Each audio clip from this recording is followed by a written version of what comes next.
COVID-19 को महामारीबाट गुल्मेली विद्यार्थीहरू, मजदुरहरू र यहाँ कोभिड-19 को महामारीको कारण, लकडाउन कारण अप्ठ्यारोमा पर्नुभएका महानुभावहरूलाई उहाँहरूको मेडिसिनको सेक्टरमा, ट्रान्सपोर्टेसनको सेक्टरमा र लजिस्टिक सपोर्टको सेक्टरमा सहयोग गर्ने हेतुले नेपाली कङ्ग्रेसका नीति प्रतिष्ठानका केन्द्रीय सदस्य हाम्रा युवा नेता श्री योगराज शर्मा कडेलको नेतृत्वमा विपद व्यवस्थापन समिति बनायो र त्यसले 3वटा सेक्टरमा काम गरिरहेको छ र त्यसै अन्तर्गत हामीले यो सेसन पनि ज्ञानको निर्माणको क्रमलाई पनि हामीले जोड्ने प्रयत्न गरिरहेका छौँ र त्यसको 6औं अङ्कमा आज हामीले नेपाली समाजकै विद्वान भन्छु कृष्ण गेवाली सरलाई हामीले अनुरोध गरेका थियौँ र उहाँ आज हाम्रो कार्यक्रममा हुनुहुन्छ। म अब विलम्ब नगरिकन कृष्ण गेवाली सरको थोरै परिचय सहित र विषय उठान गरेर म यो प्लेटफर्म कृष्ण गेवाली सरलाई हस्तान्तरण गर्नेछु। त्यसको पूर्व यहाँहरू सबैलाई कृष्ण गेवाली सरको प्रवचनपछि हामीले 5वटासम्म प्रश्न लिनेछौँ, अत्यन्तै छोटा प्रश्नहरू। त्यसको निमित्त यहाँहरूले यो इनबक्समा लेखिदिनु होला भन्ने अनुरोध गर्न चाहन्छु। म कृष्ण सरलाई र यहाँहरू उपस्थित सबैलाई अनुरोध गर्न चाहन्छु, यो प्राविधिक कारणले हाम्रो हिजै हामीले त्यो पैसा अपलोड त गरेका थियौँ तर उता लिएन भन्ने सूचना छ। त्यस भएर 40 मिनटमा यसको सेसन एक्सपायरी हुने हुँदाले राइट आफ्टर 40 मिनट यहाँहरू सबैजना पुनः कनेक्सन भइदिनको लागि अनुरोध गरेँ। यति भन्दै म यहाँहरू सबैलाई जानकारी गराउँ, हिजो पनि हामीले चर्चा गरेका थियौँ। धेरैले बीबीसी नेपाली सेवा, अलि पहिले बीबीसी नेपाली सेवामा सुनेको आवाज, हिजो कसैले भन्दै हुनुहुन्थ्यो रेडियो नेपालमा सुनेको आवाज र कृष्ण सरले ट्विटर ह्यान्डलमा आफूलाई एक्स पब्लिक सर्भेन्टको रूपमा लेख्नु भएको छ। उहाँले आफू सचिव हुँ भन्ने कुरा उल्लेख नगरिकन नेपालको एउटा चाहिँ पब्लिक सर्भेन्टको रूपमा आफूलाई लेख्नु भएको छ र उहाँले ट्विटर ह्यान्डलमा आफ्नो परिचय क्रममा भन्नुहुन्छ कि उहाँ पोलिटिकल इकोनोमी अफ गभर्नेन्स र डेभलपमेन्ट, विकास र यो राज्य प्रशासनको पोलिटिकल इकोनोमीमा उहाँ बढी रुचि राख्नुहुन्छ। उहाँ सचिवको क्रममा उद्योग मन्त्रालय, स्थानीय विकास मन्त्रालयमा सफल नेतृत्व गर्नुभयो र त्यसै गरी 2015मा अहिलेको बहुचर्चित एमसिए भन्छौँ नेपालमा, त्यसको कन्ट्री हेडको रूपमा पनि उहाँले सर्भ गर्नुभएको थियो। म सरको बारेमा यति नै भने र अझै पुरानो मान्छेहरूले अथवा पोलिटिकल्ली हेर्ने हो भने उहाँ पञ्चायत कालकै समयमा अहिलेको वाल्मिकी क्याम्पसको स्वतन्त्र विद्यार्थी युनियनको निर्वाचित सभापति समेत हुनुहुन्थ्यो। यहाँहरू सबैलाई मैले जानकारी गराएँ। थप कुरा अहिले सरले नै राख्नु होला। मैले विषय उठान गर्नुभन्दा अलि पहिला सरको एउटा चाहिँ ट्विट पढेको थिएँ। त्यो ट्विटमा सरले चाहिँ यो आफ्नो दिनचर्याको बारेमा लेख्नु भएको थियो। डिटेल चाहिँ यहाँहरूले हेर्नु होला। तर त्यसको अन्तिममा उहाँले चाहिँ त्यो दिनचर्याको साँझमा बुवासँग अनलाइन वेदान्त हुन्छ, बुवासँग अनलाइनमा मैले वेदान्तको बारेमा कुराकानी गर्छु भनेर बडा इन्ट्रेस्टिङ ढङ्गले लेख्नु भएको थियो। र त्यसमा डाक्टर जुगल भुर्तेलले वेदान्तको दर्शनको बारेमा एउटा कमेन्ट पनि गर्नुभएको थियो। मैले यहाँहरू सबैलाई सरको विद्वताको बारेमा परिचय दिनुभन्दा पहिला त्यो ट्विटलाई जोडेँ र 2 दिन अघि मात्रै कृष्ण सरको ट्विटमा लेखेको थियो यो कथित वेबिनार अथवा यो अनलाइन जुमको कारणले त ट्विटरमै आउनु पो पाइएन छ भनेर लेख्नुहुन्छ। मैले अघिल्लो हप्ता सरलाई सम्पर्क गर्दाखेरि सरले निकै व्यस्त छु, तैपनि तपाईँहरूले गुल्मीकैले भनेपछि त आउनु पर्ला, तर अलिकति पर सारौँ भन्नुभएको थियो र सरलाई हामी सबैले साँझको निमित्त अफर गरेका थियौँ। सरको व्यस्तता कारणले हामीले दिउँसो 1 बजे टाइम पायौँ र यस्तो व्यस्तताको बावजुद सरले टाइम मिलाइदिनु भएकोमा म यहाँलाई धन्यवाद दिन चाहन्छु र म केही प्रश्नहरू सरसँग राखेर सरले आफ्नो धारणा बताइदिनु होला। यो लोकल गभर्नेन्स अथवा लोकल गभर्नमेन्ट अथवा स्थानीय तहको कुरा गर्दाखेरि हाम्रो संविधानको लेखको अनुसूची 5ले सङ्घको अधिकारको सूचीमा स्वास्थ्य नीति, स्वास्थ्य सेवा, मापदण्ड, त्यसको सरुवा रोग नियन्त्रणको कुरा गरे रहेछ। त्यसै गरी अनुसूची 6मा प्रदेशमा जाँदा उसले अनुसूचीको 6को 9मा स्वास्थ्य सेवा मात्रै भनेर भनेको छ। त्यसै गरी अनुसूची 8ले स्थानीय तहको अधिकारमा आधारभूत स्वास्थ्य र सरसफाई, त्यसै गरी 20औं नम्बर बुँदामा विपद व्यवस्थापन मात्रै भनेको छ, अरू कुरा गरेको छैन। र सङ्घ प्रदेश र स्थानीय तहको अधिकारको साझा सूचीमा पनि व्यवस्थापन छ, विपद व्यवस्थापन भन्ने छ।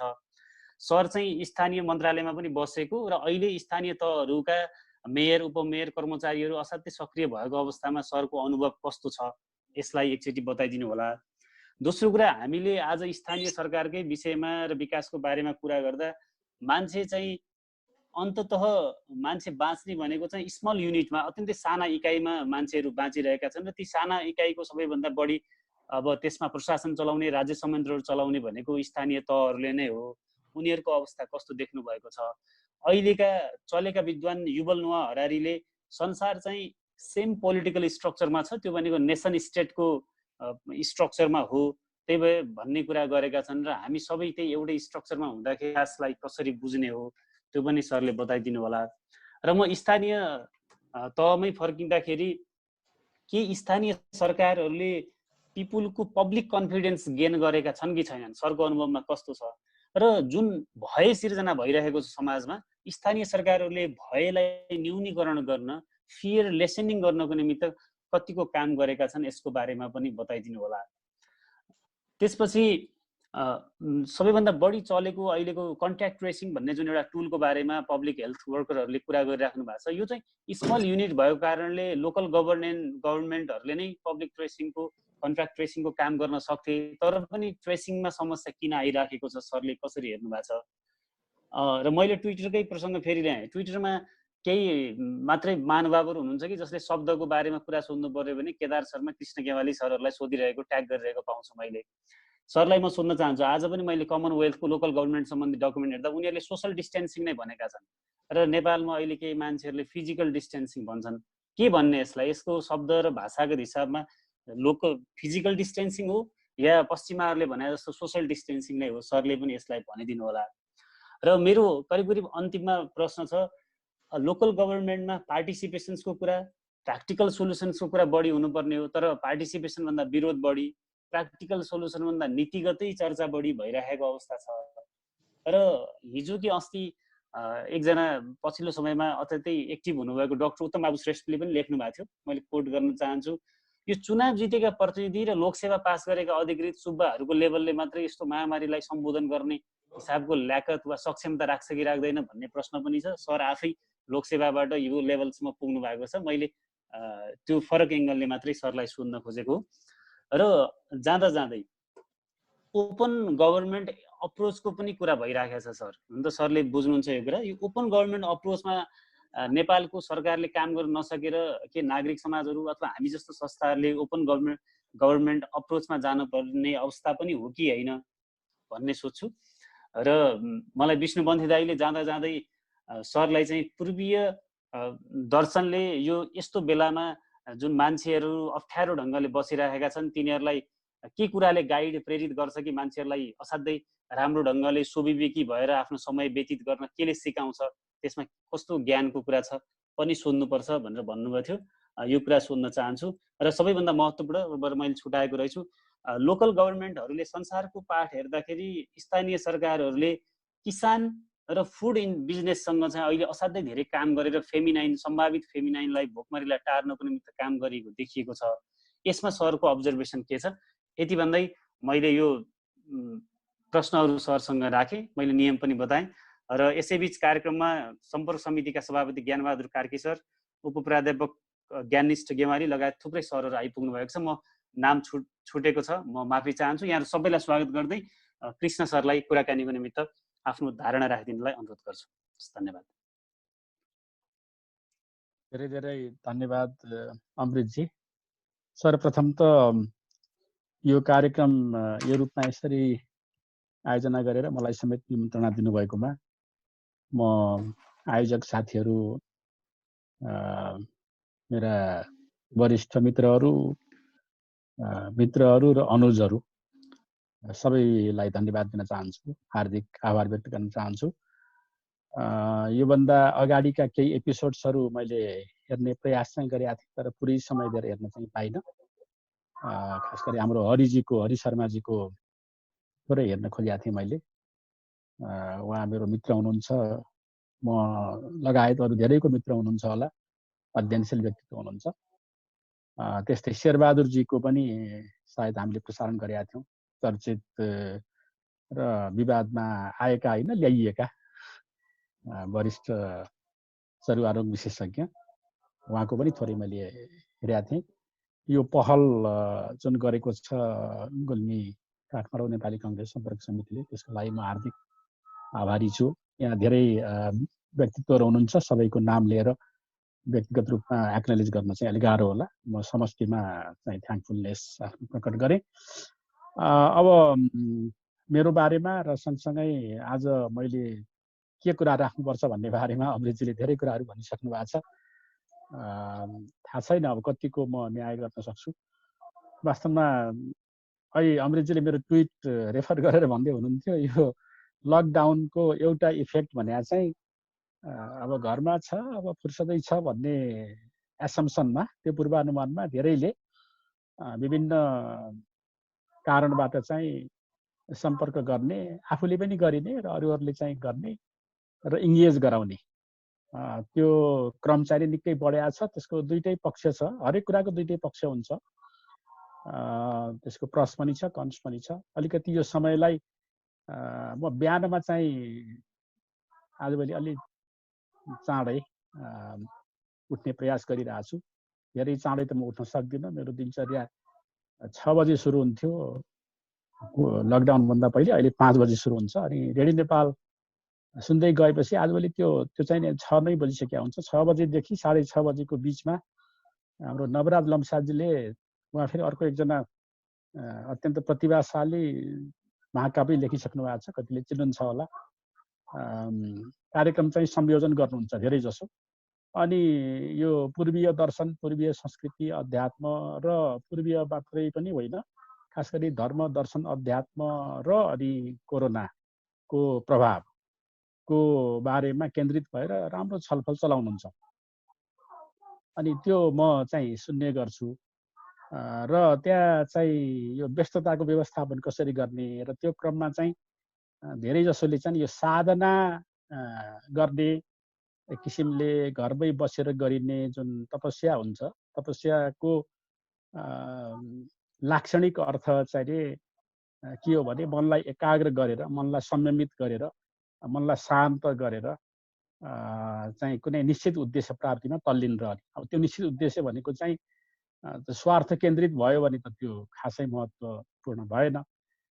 स्वार्थभन्दा माथि उठेर स्व भनेको आफू भयो, आफूमा मात्रै केन्द्रित नभइकन आफूभन्दा बिसाइड्स र बियोन्ड, आफूभन्दा अलिकति पर र भिन्न, त्यस्तो अब सर्वजनीन अथवा सार्वजनिक सर्वलोकीय चाहिँ कल्याणको हितको कामनाले एकाग्र भएर कसैले चाहिँ त्यस्तो कर्म गर्छ भने वास्तवमा तपस्या त्यही हो। र धेरै चाहिँ त्यो प्रोग्राममा आउने गेस्टहरूले चाहिँ आजभोलि म तपस्या गरिरहेको छु, साधना गरिरहेको छु भनेर भन्नुहुन्थ्यो। मैले पनि गर्न त त्यही पर्ने हो भनेर गर्न खोजेको, त्यो सम्भव चाहिँ भइरहेको छैन। भन्न खोजेको चाहिँ अत्यन्तै एउटा न एउटा काममा चाहिँ व्यस्त भइदो रहेछ यो लकडाउन भने पनि, त्यो मात्रै भन्न खोजेको मैले। अब यो चाहिँ मैले अब थोरै अलिकति यो क्लाइमेट सेटिङ भन्छ सुरुमा, कट एन्ड रेजर जस्तो, त्यो हिसाबले भने म त्यस्तो धेरै स्ट्रक्चर्ड भएर चाहिँ प्रिपेयर भएर आएको त छैन। तर अमृतजीले मलाई पोक गर्नुभएको छ, यो सोसल मिडियाको भाषामा चाहिँ घोच्नु भएको छ, कोट्याउनु भएको छ। त्यसले गर्दा म केही कुराहरू अब भन्न पर्ने नै अवस्थामा चाहिँ पुगेको छु। सबभन्दा पहिले अलिकति यो विषय केन्द्रित भएर कुरा सुरु गर्दाखेरि चाहिँ यो महामारी व्यवस्थापन र अहिलेको जुन सङ्घीय संरचना र सङ्घीय संरचनालाई अभ्यासमा उतार्ने हाम्रो जुन अहिले जुन चलिरहेको छ, यो हाम्रो मिसन छ भनौँ है, सङ्घीयतालाई नेपालमा चाहिँ कसरी सुरक्षित रूपमा अवतरण गर्दै व्यवस्थापन गर्ने भन्ने हाम्रो मिसन हो। कति कुराहरू चित्त नबुझे पनि अहिले हामी सङ्घीयतालाई नै चित्त नबुझिकन त्यसलाई थ्रो गर्ने अवस्थामा चाहिँ छैनौँ र त्यो पक्षमा पनि छैनौँ जस्तो लाग्छ। अब यो महामारीको व्यवस्थापनमा चाहिँ सङ्घीयतालाई कसरी जोड्ने, सङ्घीयता भन्दा साथै खास गरी चाहिँ अब स्थानीय सरकार त कुनै न कुनै रूपमा पहिले थियो, सरकारको रूपमा नभए पनि निकायको रूपमा थियो। तर प्रदेश चाहिँ हाम्रो लागि नितान्त नौलो, यो सब नेसनल गभर्मेन्टका दुईटा लेयर चाहिँ हाम्रो लागि चाहिँ सङ्घीयताका उपहार हुन्। त्यसमा स्थानीय सरकार चाहिँ उपहार हो भनेको मैले। अब स्थानीय निकायको रूपमा त हाम्रो अमृतजीले मेरो परिचय दिने क्रममा भन्नुभयो, म आफै स्थानीय विकास मन्त्रालयको सचिव भएर पनि हेरेँ। र त्यो बेला अत्यन्तै कठिन बेला थियो, नेतृत्वविहीन जनप्रतिनिधिहरूले होइन कि प्रशासनिक नेतृत्वले चाहिँ स्थानीय निकायहरू, लोकल बोडिजहरू चाहिँ जसरी तसरी सञ्चालन गरेको, हाँकेको र कहीँ चाहिँ जसरी तसरी नभएर अलिकति गडबड गरेरै हाँकेको र त्यसमा सर्वदलीय संयन्त्रले साथ दिएको त्यस्तो कठिन परिस्थिति थियो, हामी सबैले देख्नुभएकै हो। तर त्यसलाई चाहिँ सरकार, त्यो पनि वेल म्यान्डेटेड है, स्ट्रङली म्यान्डेटेड, इम्पावर्ड त्यस्तो सरकारको रूपमा अहिले हामीले जुन पाएका छौँ स्थानीय तहमा, र त्यसपछि नितान्त नौलो जुन हामीले प्रदेश सरकार पाएका छौँ त्यो चाहिँ संघीयताको उपहार हो अथवा वरदान हो। त्यस कारणले अब यो प्रदेश र सङ्घ सरकारको अवतरण भइसकेपछि यसले कसरी काम गरेको छ, कस्तो पर्फर्म गरेको छ भन्ने कुरा चाहिँ अहिले यतिखेर झन् बढी महत्त्वपूर्ण आएको छ। किनभने अब हरेक कुराको हरेक चाहिँ प्रयोगको सफलता चाहिँ सङ्कटकै घडीमा हुन्छ। नेपालमा चाहिँ हामीले धेरै प्रयोग गरिरहेका छौँ, पोलिटिकल फ्रन्टमा, पोलिटिकल एडमिनिस्ट्रेटिभ फ्रन्टमा, इभन इकोनोमिक फ्रन्टमा पनि। इकोनोमिक फ्रन्टको कुरा गर्दाखेरि हामीले चाहिँ अब मिश्रित अर्थव्यवस्था भन्यौँ पञ्चायत कालमा होइन, विकासको लागि राजनीति भन्यौँ।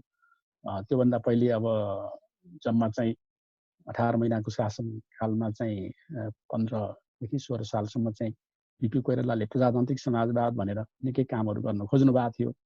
अब त्यो काम चाहिँ गर्न उहाँले पाउनु भएन, उहाँलाई दिइएन। त्यसपछि जबरजस्ती मिश्रित अर्थव्यवस्था भनेको चाहिँ अब मेरो पुस्ताका हामी कतिपय साथीहरू यहाँ जुन छौँ, हामीले एसएलसी दिने बेलासम्म र आइए दिँदाखेरि पनि पञ्चायत व्यवस्थाका मूलभूत सिद्धान्तहरू के हुन् लेख भन्ने क्वेसनको आन्सर दिँदाखेरि कहिले पनि छुटाउँदैन थियौँ मिश्रित अर्थव्यवस्था, मिक्स्ड इकोनोमी भनेर। अब अहिले यतिखेर हामी चाहिँ मिक्स इकोनोमीबाट फेरि अगाडि बढ्दै गएर हामीले पुँजीवाद त भनेनौँ तर उदारवाद भन्यौँ। अब अहिले फेरि नव उदारवाद भनेर पनि कतिले भन्छन्, र हामीले चाहिँ नि त्यो उदारवाद र नव उदारवादको चाहिँ बहसको बिचमा हामी चाहिँ फेरि अलिकति पर थोरै उछिटिएर भन्छु मैले समाजवाद। अब संविधानमा 3 ठाउँमा समाजवाद उन्मुख, समाजवाद प्रति लक्षित, समाजवाद केन्द्रित भनेर हामीले हाम्रो मुलुककै चाहिँ आइडेन्टिटीलाई डिफाइन गर्दा अथवा इकोनोमीको कोर्सलाई चाहिँ क्वालिफाई गर्ने क्रममा त्यो शब्द प्रयोग गरेका छौँ। त्यस कारणले अब हामीले चाहिँ अब समाजवादी आर्थिक नीति अवलम्बन गरिसकेकै अवस्थामा पनि अब यो संघीयता जुन छ अहिले, यो संघीयताको चाहिँ परख अहिले चाहिँ हामीले कसरी गर्न सकिन्छ अहिलेको समस्यासँग जुझ्ने क्रममा भनेर हेर्ने एउटा महत्त्वपूर्ण अवसर चाहिँ हामीले प्राप्त गरेका छौँ। अब त्यसरी हेर्दाखेरि चाहिँ नि अमृतजीले नै भन्नुभएको थियो होइन, अब संविधानको कुरा गर्दा संविधानले चाहिँ नि अब 6वटा अनुसूची मध्येमा स्थानीय सरकारको क्षेत्राधिकार जुन छ कार्यक्षेत्र, त्यो अनुसूचीमा बेसिक हेल्थ मात्रै राखेको छ होइन, हामीले देखेकै कुरा हो। एजुकेसन र हेल्थको चाहिँ बेसिक लेभल आधारभूत तह भनेर राखेको छ। तर यो कन्टियाजियस डिजिज भनेर चाहिँ यो संक्रामक रोग अथवा सरुवा रोग भनेर चाहिँ नितान्त यो सङ्घ सरकारको कार्यक्षेत्रमा राखेको छ। तर फेरि स्वास्थ्य मात्रै चाहिँ प्रदेशकोमा पनि छ, सङ्घ र प्रदेशकोमा पनि छ, अनि फेरि सङ्घ प्रदेश र स्थानीय अर्थात् कन्करेन्ट। त्यसनाले यो स्वास्थ्य भनिसकेपछि यो चाहिँ क्रस कटिङ भएर पनि होला। क्रस कटिङ चाहिँ इन द सेन्स कि सेक्टर भन्दा पनि यो एक्टरको क्रस कटिङ 3टा लेयर भयो हाम्रो चाहिँ गभर्मेन्टका। उता फेडरल भयो, उता चाहिँ 4वटै भन्दा पनि हुन्छ। अब त्यो 3वटा भनौँ, अब सङ्घ प्रदेश र चाहिँ स्थानीय 3टै जुन एक्टर छन् गभर्मेन्टका, त्यो एक्टरसँग चाहिँ सबैको कुनै न कुनै रूपमा जिम्मेवारी हुने भएको हुनाले यसलाई क्रस एक्टरल चाहिँ नि बनाएको छ। अब त्यसो भएपछि अब सामान्यतया चाहिँ कसको जिम्मेवारी बढी हुन्छ भन्ने बारेमा सन्देह पनि द्वन्द्व पनि चाहिँ उत्पन्न हुने स्थिति चाहिँ छ। त्यही भएर चाहिँ अहिले मैले के भनेको भने यो एउटा ग्रेट चाहिँ यो ट्राइङ र टेस्टिङ पिरियड हो फेडरलिजमको लागि अहिले नेपालमा। अहिले जुन चाहिँ कोभिड-19 पेन्डेमिक जुन आयो, यसलाई कसले कुन जिम्मेवारीका साथ चाहिँ पुरा गर्ने भन्ने बारेमा अहिले यतिखेर हाम्रो लागि चाहिँ एउटा परीक्षणको घडी हो। यो परीक्षणमा हामी सफल हुन सक्यौँ र खास गरी स्थानीय सरकारहरू सफल हुन सक्यो भने चाहिँ निकै हदसम्म नेपालमा संघीयता आवश्यक छैन, औचित्यविहीन हो संघीयता, र त्यसमाथि पनि प्रदेशको त औचित्य नै छैन भन्नेहरूलाई एउटा राम्रो जवाफ चाहिँ दिन सक्छ। अब त्यहाँनिर प्रदेशकोले आफ्नो भूमिका चाहिँ अलिक कठिन छ सिद्ध गर्नको लागि चाहिँ भन्यो भने। अब त्यो लेयरै त्यस्तो परिदिएको छ बिचमा होइन। अब हाम्रो चाहिँ पौराणिक एउटा पात्र छ त्रिशङ्कु भन्ने, स्वर्ग पनि जान सकेन, पृथ्वीमा पनि ओर्लिन सकेन, बिचमै एउटा श्रापको कारणले झुन्डिएको अवस्थामा चाहिँ एउटा ह्याङ्गिङ चाहिँ नि एउटा सफररको रूपमा चाहिँ रहन पर्यो भने जस्तै प्रदेशलाई अलिकति गाह्रो छ। तर त्यति गाह्रो पनि छैन कि उसले आफ्नो औचित्य सर्वदा सिद्ध गर्न नसकोस्। त्यस कारणले प्रदेश र चाहिँ स्थानीय मिलेर सङ्घको सहयोग चाहिँ मिल्यो भनेदेखि चाहिँ समर्थन रहिराख्यो भने चाहिँ यो संघीयताको औचित्य सिद्ध गर्न चाहिँ सक्छन्।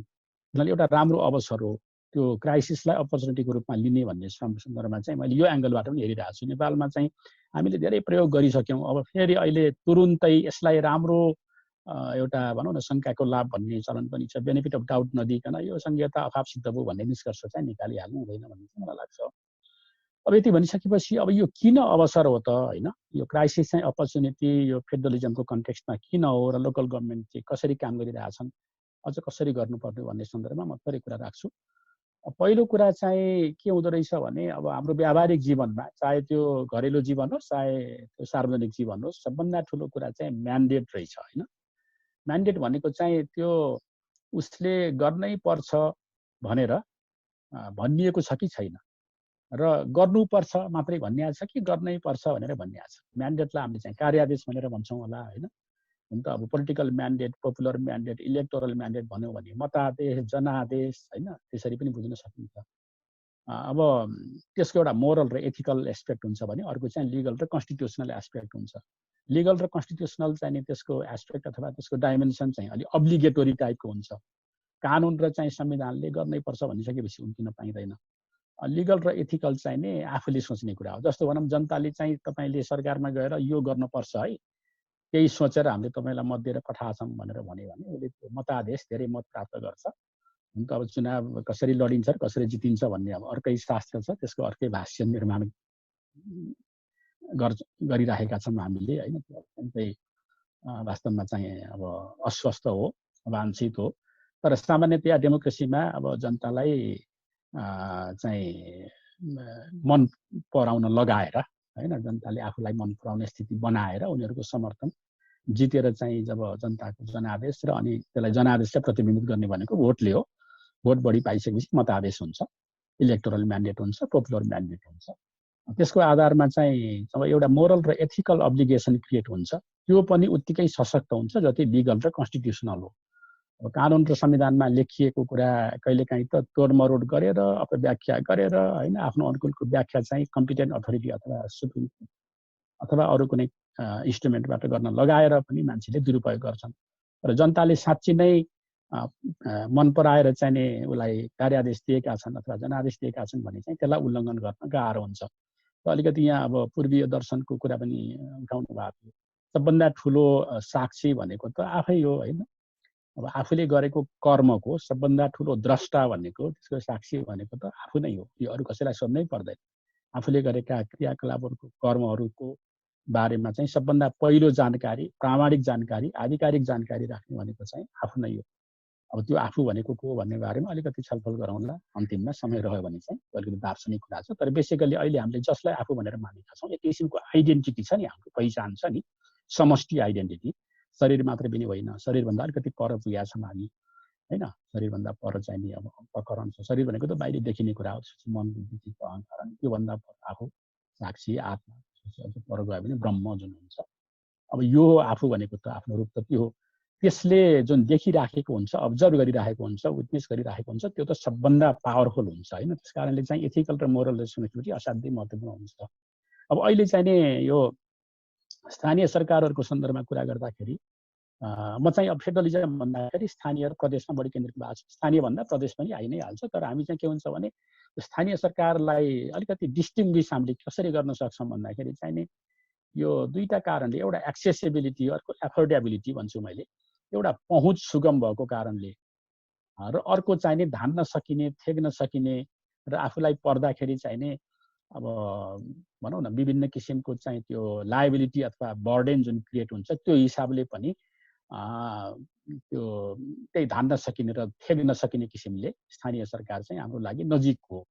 हामीलाई हरेक हिसाबले जतिसुकै चाहिँ हाम्रो भनौँ न वडाको चाहिँ केन्द्र टाढा भयो भने पनि वडा अध्यक्ष अलि भनौँ न किसिमले अलिकति माथिएको नेपरिएको नै छ भने पनि सिंहदरबारमा गएर चाहिँ मन्त्रीलाई भेट्नुभन्दा हाम्रो आफ्नो वडा अध्यक्षलाई नै भेट्न हामीले सक्छौँ। भेट्यौँ भने गाली पनि गर्न सक्छौँ, अँगालो पनि हाल्न सक्छौँ। अहिले त अँगालो हाल्ने कुरा नगरौँ, तर के छ भने एक्सेसिबल र एफोर्डेबल चाहिँ हाम्रो लागि लोकल गभर्मेन्ट नै हो। त्यो हिसाबले चाहिँ नि मैले कुरा गरेको। र यो जुन अहिले यो म्यान्डेटको कुरा गर्दाखेरि चाहिँ नि जुन त्यो अब स्थानीय सरकारले जुन प्राप्त गरेको छ कन्स्टिट्युसन अनुसार, यो अपर्याप्त छ भनेर त मैले भन्दिनँ, तर अस्पष्ट चाहिँ नै छ। अस्पष्ट कुन अर्थमा छ भन्दाखेरि पहिलो कुरा त कन्करेन्ट जुरिस्डिक्सनले अस्पष्टता गरिदिएको छ। यो जुन हाम्रो साझा एकल त छँदैछ, एकलको पनि डिकोडिङ हैन, त्यसको चाहिने डिकन्स्ट्रक्सन भन्छ नि, कुनै पनि शब्द चाहिँ निर्माण गरिसकेपछि त्यसलाई फेरि त्यसको भनौँ न भाष्य बनाउने भने जस्तै त्यसलाई विनिर्माण गरेर केस्रा केलाएर त्यो भनेको के हो भन्नुपर्ने हुन्छ, त्यो पनि भनिया छैन। अब यहाँहरूलाई धेरैलाई थाहा होला हैन, यो संविधान जारी हुन साथै यही कुरा चाहिँ उठिसकेपछि यो अनुसूचीमा भएको कुराले झन् अस्पष्टता भयो भन्ने भइसकेपछि, जस्तो एकछिनलाई भनौँ पोभर्टी एलिभेसन भने छ, हेर्नुभयो भने 6वटा अनुसूचीमा सबैतिर हालिदिएको छ।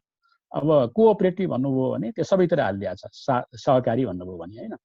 त्यस्तै अब स्वास्थ्य भन्ने पनि हो, त्यसले कसको जिम्मेवारी खास के हो त भन्ने सन्दर्भमा चाहिँ यो अनबन्डलिङ भनेर जुन हामीले थाहा पायौँ नि मन्त्री परिषदको निर्णयले, एउटा त्यो बेलाको मुख्य सचिवको संयोजकत्वमा एउटा कमिटी गठन गरेर जुन ल्यायो, यो भन्न खोजेको है, यो विस्तृत के अरे कार्य विस्तृतीकरण प्रतिवेदन हैन, अनबन्डलिङ रिपोर्ट, फङ्सनल अनबन्डलिङ, त्यसले कति कुराहरू स्पष्ट गर्न त खोज्यो, तर अझै स्पष्ट गर्न सकेन। खास गरी यो कन्करेन्ट जुरिस्डिक्सन चाहिँ अझै पनि कन्फ्युजन नै छ। र दोस्रो चाहिँ के छ भन्दाखेरि कसको चाहिँ कार्यसीमा कहाँ गएर टुङ्गिन्छ र कसको कहाँनिरबाट प्रारम्भ हुन्छ भन्ने चाहिँ त्यो स्पष्ट छैन। अब उयो हाम्रो अधिकार र कर्तव्यको चाहिँ हामीले सुनेका छौँ नि, तिम्रो स्वतन्त्रता चाहिँ त्यहाँसम्म मात्रै चाहिँ अरे उ छ, स्वीकार्य छ, जहाँ चाहिँ मेरो आफ्नो नाक गएर ठोकिन्न भन्ने छ नि, यहाँ जस्तै एउटा सीमा हुन्छ नि हरेक कुराको। अब एउटा त्यो छ, म्यान्डेटमा चाहिँ क्ल्यारिटी छैन र त्यसलाई अब स्थानीय सरकार सञ्चालन ऐन 2074 हामीले ल्यायौँ। अब 753वटा हाम्रा लोकल गभर्मेन्टका युनिट भइसकेपछि हुन त हामीले स्थानीय सरकारको पनि व्यवस्थापिका बनायौँ, कार्यपालिका त छँदैछ, व्यवस्थापिका पनि हामीले बनायौँ र न्यायिक समिति भनेर हामीले न्यायपालिकाको काम पनि गर्न दिएका छौँ। तर अब गाह्रो हुन्छ सुरुमा यत्रो सबैजनालाई फेरि अलिकति युनिफर्मिटी पनि होस्, संविधानको स्पिरिट अनुसार नै बनुन् भनेर हामी अम्ब्रेला फेडरल पार्लियामेन्टबाट स्थानीय सरकार सञ्चालन ऐनको रूपमा अम्ब्रेला एक्ट चाहिँ हामीले बनायौँ। र त्यसै गरी अब यो इन्टर गभर्मेन्टल फिस्कल ट्रान्सफरको कुरामा चाहिँ अन्तर सरकारी वित्त व्यवस्थापन ऐन पनि हामीले बनायौँ र कर्मचारी त्यहाँ नभएको हुनाले कर्मचारी समायोजन ऐन पनि बनायौँ।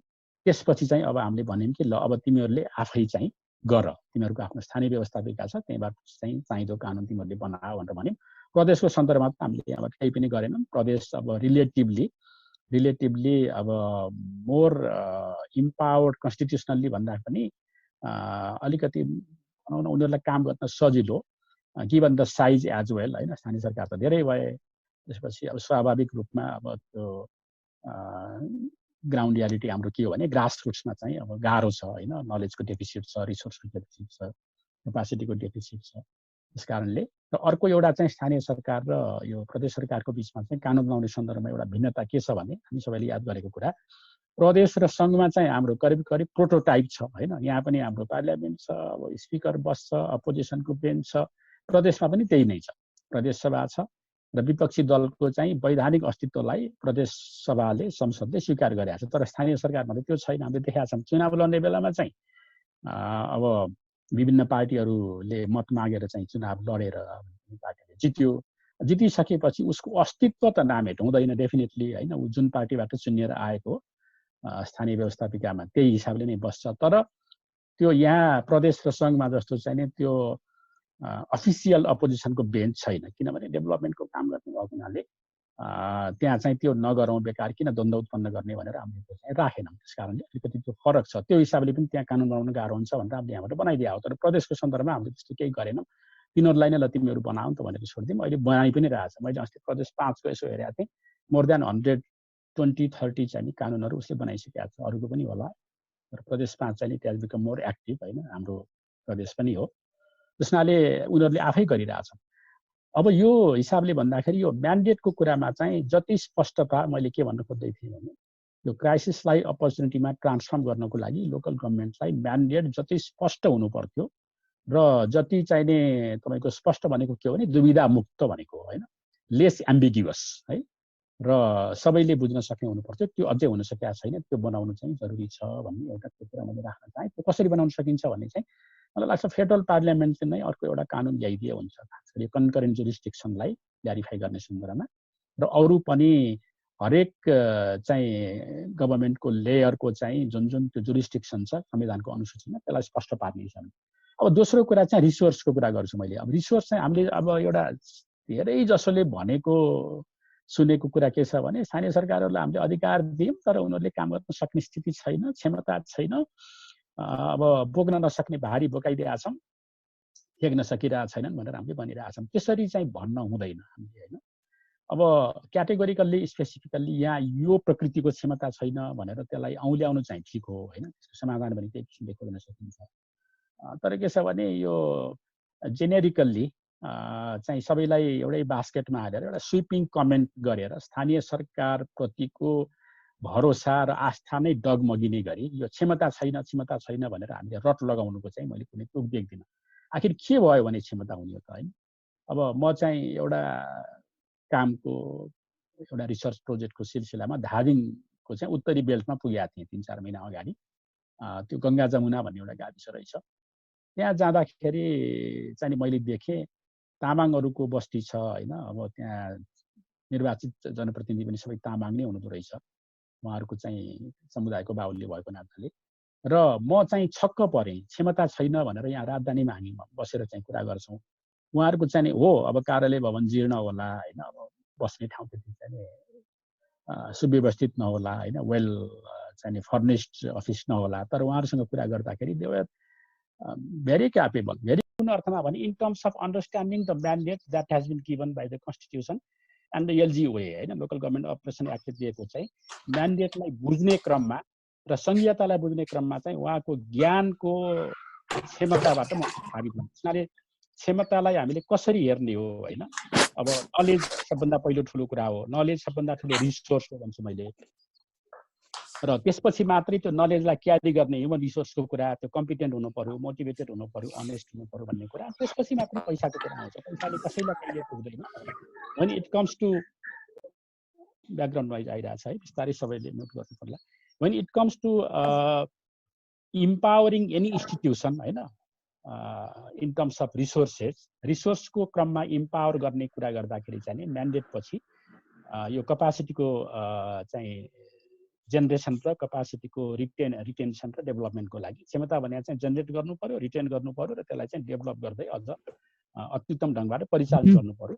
त्यसमा सबभन्दा ठुलो कुरा चाहिँ नलेजकै देख्छु मैले। त्यसैले नलेजको कुरा, त्यसपछि ह्युमन रिसोर्स कुरा, अनि मात्रै चाहिँ फिजिकल र फिजिकल रिसोर्सको कुरा आउँछ। त्यसैले सुरुमै पैसा भएन भनेर चाहिँ भन्नु उचित हुँदैन जस्तो लाग्छ मलाई। पैसा भनेको जहिले पनि त्यो लिमिटेड चाहिँ नि रिसोर्स हो भन्छु मैले। त्यसपछि चाहिँ नि अब रिसोर्स कुरा गरिसकेपछि अनि रेस्पोन्सिबिलिटीको कुरा आउँछ। त्यसपछि अब रेस्पोन्सिबिलिटी भनेको काम, कर्तव्य, अधिकार, जिम्मेवारी र जवाफदेहीमा जुन काम, कर्तव्य, अधिकार जुन कुरा हुन्छ र जिम्मेवारीको कुरा हुन्छ त्यो रेस्पोन्सिबिलिटी हो। त्यसपछि उसले काम गर्छ, पर्फर्मेन्सको कुरा आउँछ। अनि पर्फर्मेन्स चाहिँ कस्तो छ, ठिक छ छैन भनेर हामी हेर्छौँ। अनि ट्रस्ट चाहिँ नि कुरा आउँछ। त्यसपछि अकाउन्टेबिलिटीको कुरा आउँछ। अनि ठिक छ भनेर हामीले भन्नु। त्यस कारणले यो एउटा सिरिज अफ त्यो चाहिँ जुन एउटा भनौँ न यो अन्डरलाइन चाहिँ नि एसेन्सियल्स एलिमेन्ट्सहरू जुन छ, यो क्राइसिसलाई अपर्च्युनिटीमा परिणत गर्ने क्रममा यसरी हेर्दाखेरि चाहिँ नि म्यान्डेटमा मैले फेरि यसलाई रिक्याप गरेँ। म्यान्डेटमा हामीले क्ल्यारिटी चाहिँ चाहेका छौँ, काम गर्न सजिलो हुने गरी र कन्फ्युजन र कन्फ्लिक्ट नआउने गरी। त्यसमा लिगल र इन्स्टिट्युसनल चाहिँ इन्स्ट्रुमेन्ट्सबाट त्यसलाई क्लियर गर्न सकिन्छ। त्यसपछि रिसोर्सेसको क्रममा निश्चित रूपमा चाहिँ हामीले एड्रेस गर्ने हो। तर सबभन्दा पहिले नलेज, किन नलेजले कम्पिटेन्स प्रोभाइड गर्छ। नलेजको रिसोर्स चाहिँ नलेज कसरी क्यारी हामीले चाहिँ रिसोर्स प्रोभाइड गर्ने त भन्दा मान्छेबाट हो। मान्छे त्यहाँ अहिले स्थानीय सरकारमा चाहिँ चाहिँदो सङ्ख्यामा हजुर यो त्यही देखिरहेको सुनिरहेको। यो राजलाई एकचोटि सबैलाई म्युट गरेर सरलाई मात्रै अनम्युट गरिदिनु न।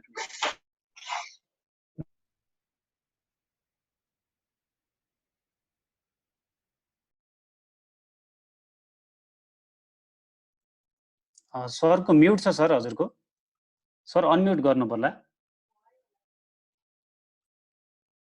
सरले ठिक छ हैन, गर्नु पर्यो। ठिक छ है अब? ठिक छ सर अब।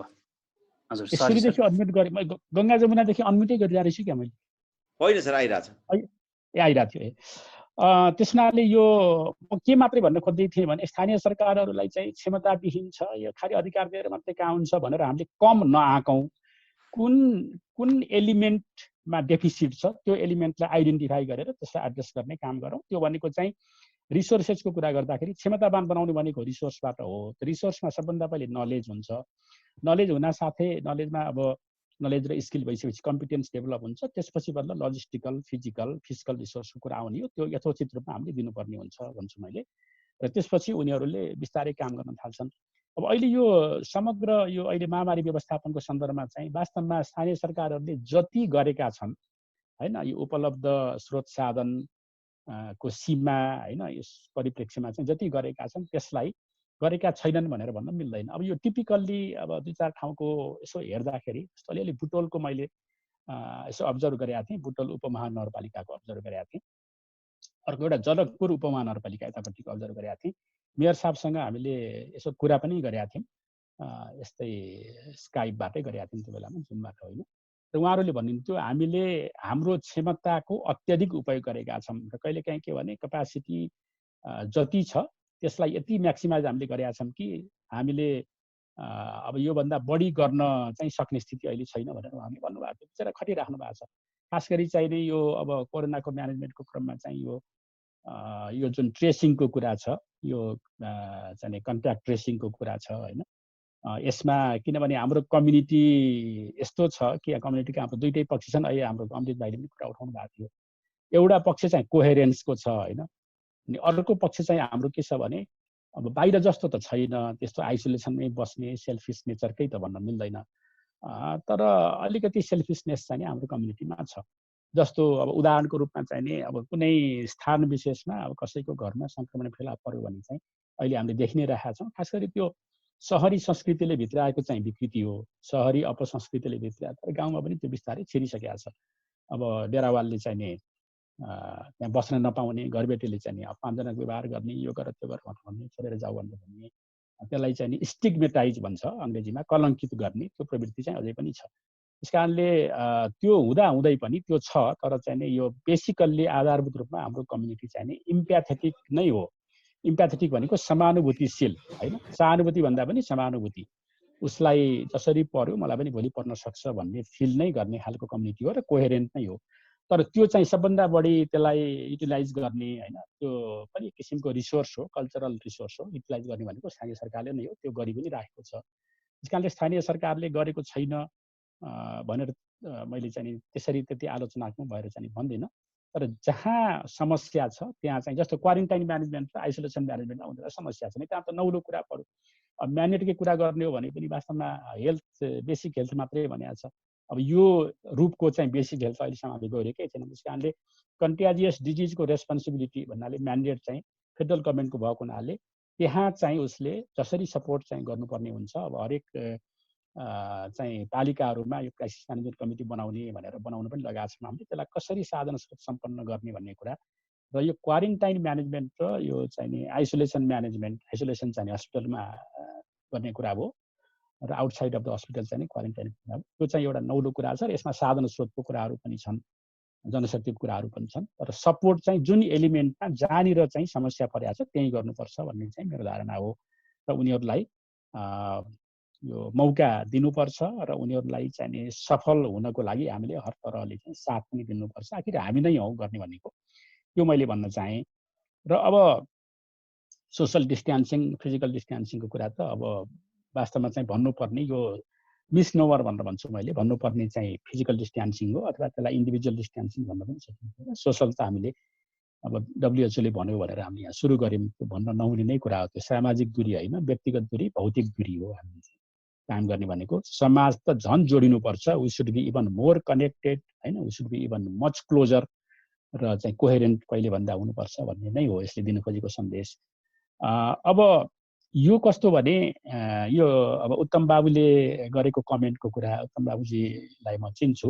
एउटा सन्दर्भमा चाहिँ हार्वर्डमा भेट भएको थियो, म अर्थ मन्त्रालयको सहसचिव हुँदाखेरि। हाम्रो बाबुराम भट्टराई अर्थमन्त्री हुनुहुन्थ्यो। एउटा रोचक प्रसङ्ग मैले थोरै संक्षिप्तमा सेयर गर्छु। म चाहिँ वर्ल्ड ब्याङ्कको मिटिङमा उहाँलाई लिएर गएँ। रामेश्वर खनाल सर हुनुहुन्थ्यो, उहाँ र म वर्ल्ड ब्याङ्कको मिटिङ सकियो, उहाँले राम्रो बोल्नु हो बाबुराम भट्टराईले। त्यो क्षमता चाहिँ उहाँले प्रदर्शन गर्नुभयो भनौँ। त्यसपछि त्यो जर्ज वासिङटन युनिभर्सिटी वासिङटन डिसीको त्यहाँ गएर उहाँले स्पिच पनि दिनुभयो, क्वेसन एन्सर पनि राम्रो ह्यान्डल गर्नुभयो। अनि चाहिँ उहाँलाई हार्वर्डमा बोलाइयो, हार्वर्ड र एमआइटीमा नेपाली विद्यार्थीहरूले बोलाउनेमा उत्तम बाबुजी हुनुहुन्थ्यो। अनि उहाँलाई चाहिँ मैले लिएर गएँ वासिङटन डिसीबाट बोस्टनसम्म। यहाँ त 2 घन्टाको फ्लाइट छ, जाँदा 2 घन्टा आउँदा 2 घन्टा। उहाँ र म मात्रै थियौँ, रामेश्वर सर हुनुहुन्न थियो। जाँदाखेरि चाहिँ बाबुराम भट्टराईसँग केही कुराकानी नै भएन, बस्दा सिट पनि सँगै परेन्छ हाम्रो।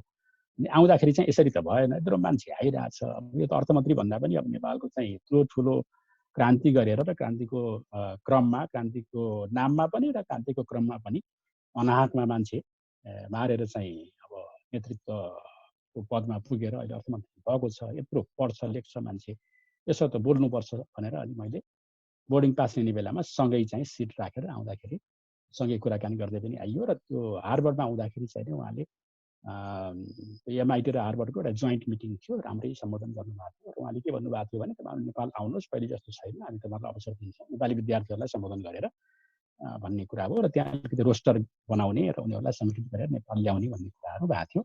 उत्तमलाई मैले त्यही भेटेको थिएँ।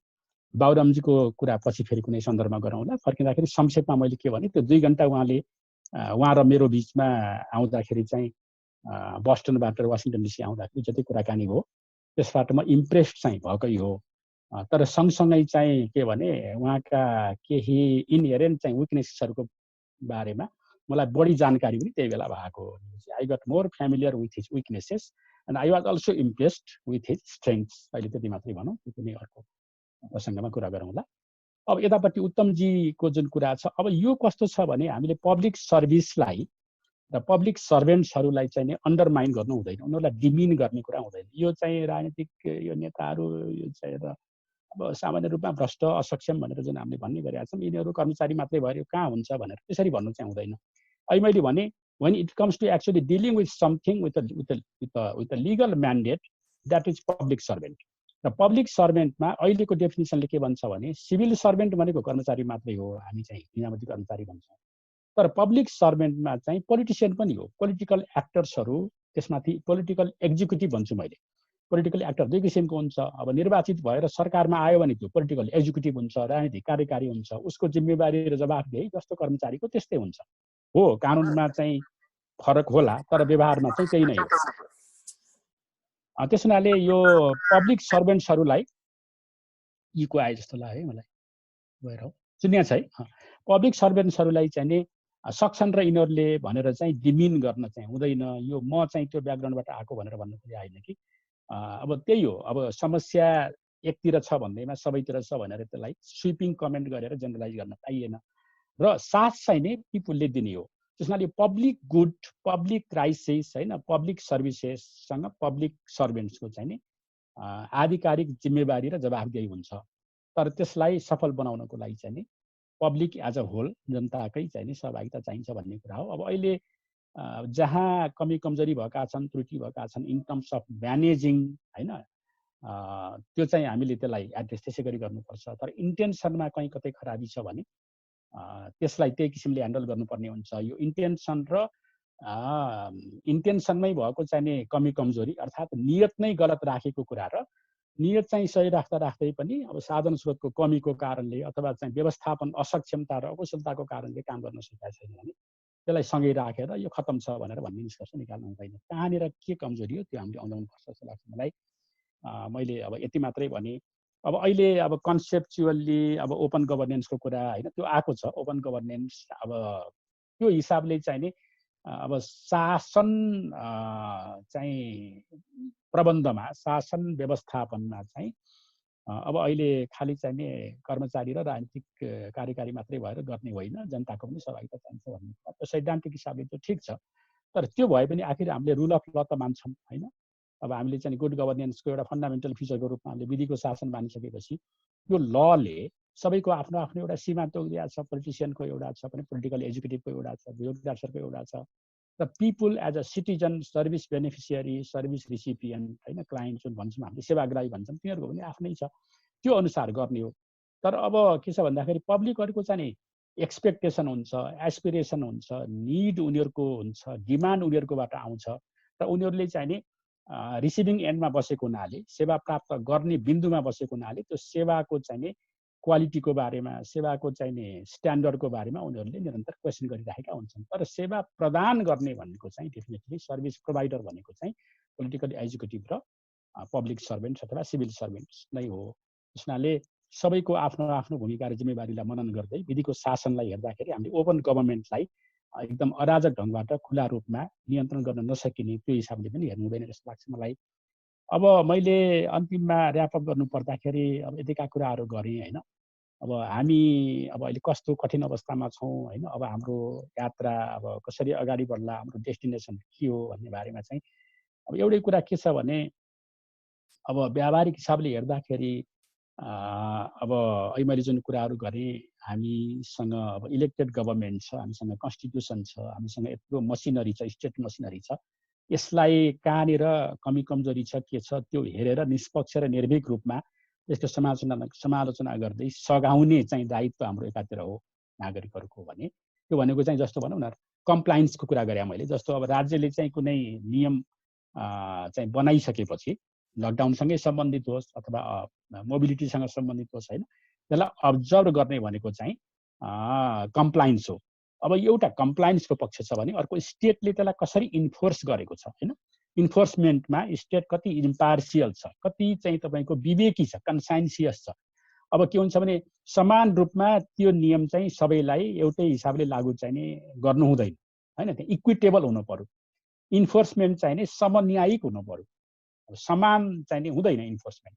अब भल्नरेबल कम्युनिटी छ, मार्जिनलाइज कम्युनिटी छ होइन भने उनीहरूलाई अलिकति पृथक ढङ्गबाट पोजिटिभली डिस्क्रिमिनेट गरेर इन्फोर्स गर्नुपर्ने हुन्छ। त्यस हुनाले इन्फोर्समेन्ट र कम्प्लायन्सको रिलेसन हो स्टेट र चाहिँ सिटिजनको बिचमा होइन। हामीले कम्प्लाई गर्ने हो भने स्टेटले इन्फोर्स गर्ने हो, तर हामीले कम्प्लाई गर्दाखेरि अकाउन्टेबल भएर गर्छौँ, हामीले जवाफदेही र जिम्मेवार हामी पनि जवाफदेही हुनुपर्ने हुन्छ नि। गर्छौँ भने स्टेटले चाहिँ नि इक्विटेबल छ कि छैन, विवेकी छैन होइन, उसको चाहिँ नि त्यो इन्फोर्समेन्टमा त्यो हेर्नुपर्ने हुन्छ। र अब यो मैले अब व्यावहारिक हिसाबले बाहिर हामी नागरिकको हिसाबले कुरा गर्दाखेरि भने, तर सँगसँगै चाहिँ नि अब राज्यले अब आफ्नो भनौँ न इन्फोर्समेन्टको कुरामा नियम बनाएर त्यसलाई लागू गर्ने कुरामा चाहिँ कहीँ चुकेको छ भने, खास गरी भल्नरेबल कम्युनिटीलाई एड्रेस गर्ने कुरामा राज्य अहिले चुकेको नै देखिन्छ। त्यो भन्नलाई कुनै सङ्कोच मान्न पर्दैन, राम्रा कुरालाई राम्रो भन्ने हो। तर खास गरी चाहिँ नि अहिले अब यो विषयमा हामीले अब धेरै देखिसक्यौँ, भोगिसक्यौँ होइन। अहिले जसरी चाहिँ ठिक छ अब इकोनोमीले चाहिँ नि ट्र्याक लुज गर्यो होइन। अब त्यसलाई चलायमान बनाउनको लागि, भाइब्रेन्ट बनाउनको लागि के गर्ने भन्ने एउटा आफ्नो ठाउँमा छ भने, त्यो सँगसँगै चाहिँ सबभन्दा बढी त्यसको मार्कलाई परेको छ भनेर हेर्ने र त्यसलाई सम्बोधन गर्ने काम चाहिँ राज्यको, खास गरी अब माइग्रेन्ट वर्कर्सहरूको रिटर्निजहरूको एउटा इस्यु छ। विदेशमा रोजगारी गुमाएका अथवा चाहिँ छोडेर आएका तर पछि फर्किने सम्भावना कम भएका त्यस्ता हाम्रो आफ्ना नागरिकहरूलाई। तर सुरुमा मैले भने जस्तै त्यसलाई पनि हामीले अवसरको रूपमा कसरी रूपान्तरित गर्न सकिन्छ भन्ने बारेमा हेर्ने हो। त्यसमा अब लेबर सब्स्टिट्युसनको पनि एउटा इस्यु छ। अस्ति भर्खर एउटा स्टडी, मैले त्यो वास्तवमा स्टडीको फाइन्डिङ चाहिँ हेर्न पाएको छैन, तर इन्डियाबाट नेपालमा आएर चाहिँ जति पनि कामदारहरूले यहाँ काम गरेर इन्डियामा पैसा पठाउँथे त्यो मनज्ञ छ, त्यो खरबौँ छ त्यो होइन।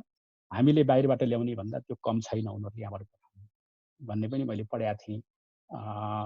हाम्रो बुटोलबाट हाम्रो मधुजी हुनुहुन्छ त्यहाँ, मेरो मित्र अहिले हुनुहुन्छ, उहाँले पनि त्यो ट्विट गर्नुभएको थियो अलिक पहिले। त्यस कारण त्यस्ता कुराहरू छन्। र अहिले भनौँ न बाहिर गयो अब यो सेमी स्किल र चाहिँ अनस्किल जबमा यसो हेर्दाखेरि कन्स्ट्रक्सन वर्कर भनौँ अथवा चाहिँ प्लम्बर भनौँ, अरू जुनियर चाहिँ मेकानिक्सहरू भनौँ, टेक्निसियनहरू भनौँ, सबै हामीले एक्रस द बोर्डर नै देखिरहेका छौँ। त्यसलाई हामीले रिप्लेस गर्न सुरु गर्न सक्ने अवस्था छ। एग्रिकल्चरलाई नयाँ ढङ्गबाट अगाडि बढ्न सक्ने अवस्था छ। माइक्रो स्मल र मिडियम इन्टरप्राइजेसलाई फोकस गरेर धेरै काम गर्न सक्ने अवस्था छ। यी सबै अपर्च्युनिटीहरू हामीसँग छन्, तर त्यसलाई कलेक्टिभली एउटा कोहेरेन्ट भएर हामी चाहिँ अगाडि बढ्नुपर्छ जस्तो लाग्छ। कलेक्टिभली कोहेरेन्ट भएर भनेको के भने सामूहिकताको भावना हुनु पर्यो र चाहिँ नि कोहेरेन्ट भनेको चाहिँ हामी वेल कनेक्टेड हुनु पर्यो। हाम्रो चाहिँ बिचमा एउटा एजेन्डा, एउटा भनौँ न एउटा एउटै हुनु पर्यो। अबको चाहिँ नि के भने पोस्ट कोभिड-19 को जुन एउटा चाहिँ नि सिनारी हो, अब अहिले सिमेन्टिकल्ली त्यसलाई न्यारेटिभ युज गर्दाखेरि न्यू नर्मल भनेका छन्। त्यो न्यू नर्मल होला अथवा जे होला, तर अबको संसार चाहिँ नि पहिलेको जस्तो अझै धेरै समयसम्म हुँदैन भन्ने कुरामा सबै सहमत भए हुनाले हामीले त्यसको लागि आफूलाई तयार गर्नुपर्छ। र त्यो क्रममा चाहिँ हामीमा त्यो सामूहिकताको भावना आउने क्रममा चाहिँ हाम्रो अध्यात्मले, हाम्रो संस्कारले, हाम्रो संस्कृतिले धेरै मद्दत पुर्याउँछ। मैले भनिहालेँ होइन, अब जस्तो भगवान्सँग केही माग्दा पनि म के भन्छु भन्दाखेरि चाहिँ यो तुच्छ सङ्कुचित चाहिँ स्वार्थपरक याचना हामीले किन गर्ने? हाम्रो त वसुदैव कुटुम्बकम भन्ने छ, सर्वै भवन्तु सुखिन भन्ने छ। त्यस कारणले भगवान्सँग माग्दाखेरि पनि यो नेपालमा अथवा चाहिँ नि आफ्नो जिल्लामा, आफ्नो गाउँमा, आफ्नो वरिपरि छरछिमेकमा, त्यसपछि आफ्नो नातेदारमा, त्यसपछि आफ्नो परिवारमा, अनि अन्तिममा आएर महिला मात्रै यो राम्रो गरिदिए हुन्थ्यो भगवान्, अब अरू गरेर जे होला भनेर त्यसरी हामीले भन्नु हुँदैन होइन। हाम्रो संस्कृतिले त्यो सिकाएको छैन। सर्वजनीन भावना हुनु पर्यो, विश्व बन्धुत्वको भावना हुनु पर्यो, सर्वै भवन्तु सुखिन हुनु पर्यो। र त्योभन्दा अझ महत्त्वपूर्ण कुरा त म के भन्छु भने आफू भनेको चाहिँ सबैको, फेरि तपाईँको मेरो होइन अर्काको, यो सबैको आफू भनेको चाहिँ नि यो शरीर इन्द्रिय मन प्राण, शरीर इन्द्रिय प्राण मन बुद्धि चित्त अहङ्कार होइन, योभन्दा पर जुन आफ्नो साक्षी स्वरूप जुन एउटा आत्मा चैतन्य भनेर जुन भनिन्छ, ईश्वरको पनि निर्गुण रूप भनेको त्यही नै हो है। अब ब्रह्म चाहिँ नि यो वेदान्तले के भन्छ भन्दाखेरि एउटा माया भन्ने एउटा इल्युजन छ, एउटा माया भनेको एउटा भ्रम छ र सृष्टिको क्रममा त्यो एउटा उपाधि, त्यो एउटा विशेषतालाई ग्रहण गरेर चाहिँ यो सारा संसार चाहिँ सृष्टि गरेको भन्ने रूपमा चाहिँ प्रकट भएको हो। वास्तवमा हामी निराकार निर्गुण ब्रह्म नै हो। यो हिसाबले हामीले आफूलाई एउटा स्पिरिचुअल डेस्टिनेसनमा पुर्याउन सक्यौँ भने चाहिँ यो स्वार्थपरक भावना कहिले पनि कसैको मनमा पनि आउँदैन। हामी सबै एउटै हौँ। तपाईँको आत्मा र मेरो आत्मामा त केही पनि फरक छैन। यो उपाधिले गर्दा तपाईँको शरीर र मेरो शरीर अलग भएको हुनाले मात्र त्यस्तो देखिया हो। जस्तो आकाश चाहिँ नि एउटै छ, तर त्यसलाई चाहिँ हामीले थुन्ने कोसिस गऱ्यौँ भने 10वटा घैँचो राखेर अथवा अरू कुनै पात्र राखेर त्यो घटघटमा चाहिँ आकाश देखिन्छ भने जस्तै आखिरीमा आकाश एउटै हो।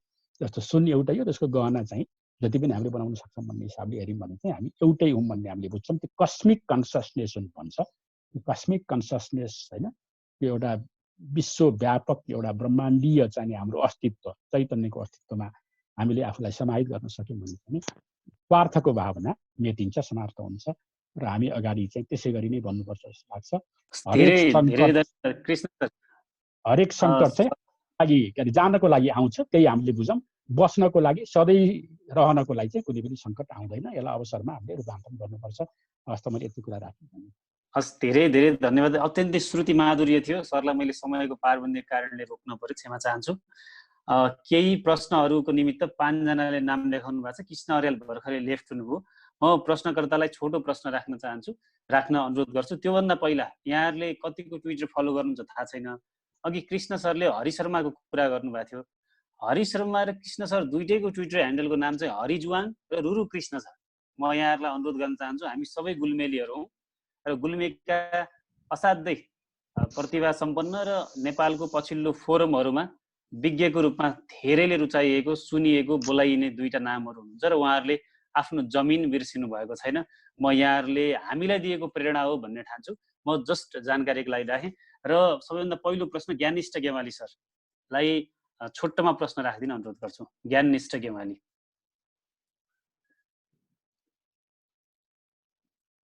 ज्ञाननिष्ठ सर सुन्दै हुनुहुन्छ? आफै अनम्युट गर्नुहोस् न, तपाईँले आफै अनम्युट गर्नु त।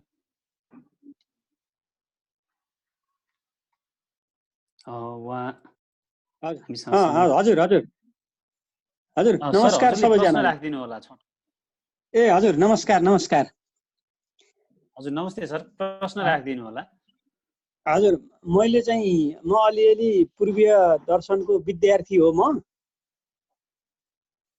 हजुर हजुर पूर्वीय दर्शनको विद्यार्थी भएको हुनाले हजुर भन्नुस् न, भन्नुस्। हजुर मैले चाहिँ कृष्ण सरलाई, अब अहिले यो हाम्रो औपचारिक कार्यक्रम भएको हुनाले उहाँ मेरो काका हुनुहुन्छ, कृष्ण गेवाली नेपाल सरकारका पूर्व सचिव।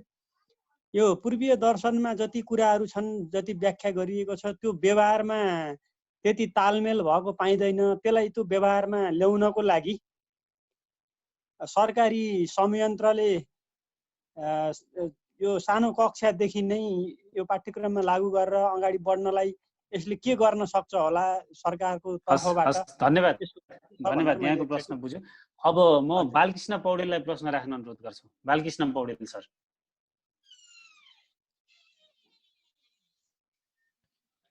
बालकृष्ण सर सुन्दै हुनुहुन्छ?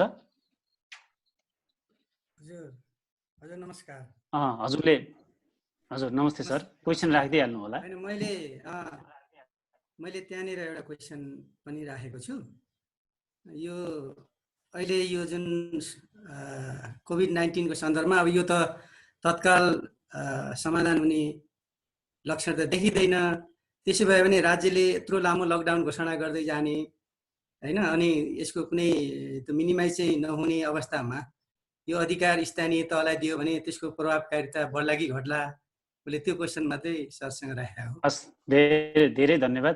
अब छोटो प्रश्न Parshuram Ghimire sir, Parshu sir lawyer पनि हुनुहुन्छ, सरलाई छोटकरीमा प्रश्न राख्न अनुरोध गरेँ सर।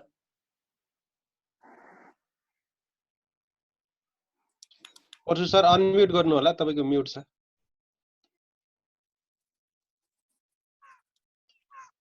म्युट छ सर, म्युट छ परशु सरको। उहाँ परशु सर सुन्दै हुनुहुन्छ? भयो अहिले भयो? हजुर ठीक छ छोटोमा प्रश्न राख्दिनु होला। हैन, मेरो प्रश्न केही पनि छैन, राम्रो स्टेटमेन्ट दिनुभयो, त्यो सुन्न पाइयो। Thank you very much Krishna sir. A okay, अनि फाइन। उहाँको एउटा इन्टेलिजेन्ट र राम्रो चाहिँ एउटा प्रेस्क्राइब छ। वास्तवमा एउटा धेरै मुद्दाहरू छन्, त्यसमा इक्विटेबल मोर देन चाहिँ इक्वालको कुराहरू गरिराख्नु भएको छ। पूर्वीय एउटा सिभिलाइजेसनले हामीलाई रेसिस्ट गर्ने कुराहरू गरिराख्नु भएको छ।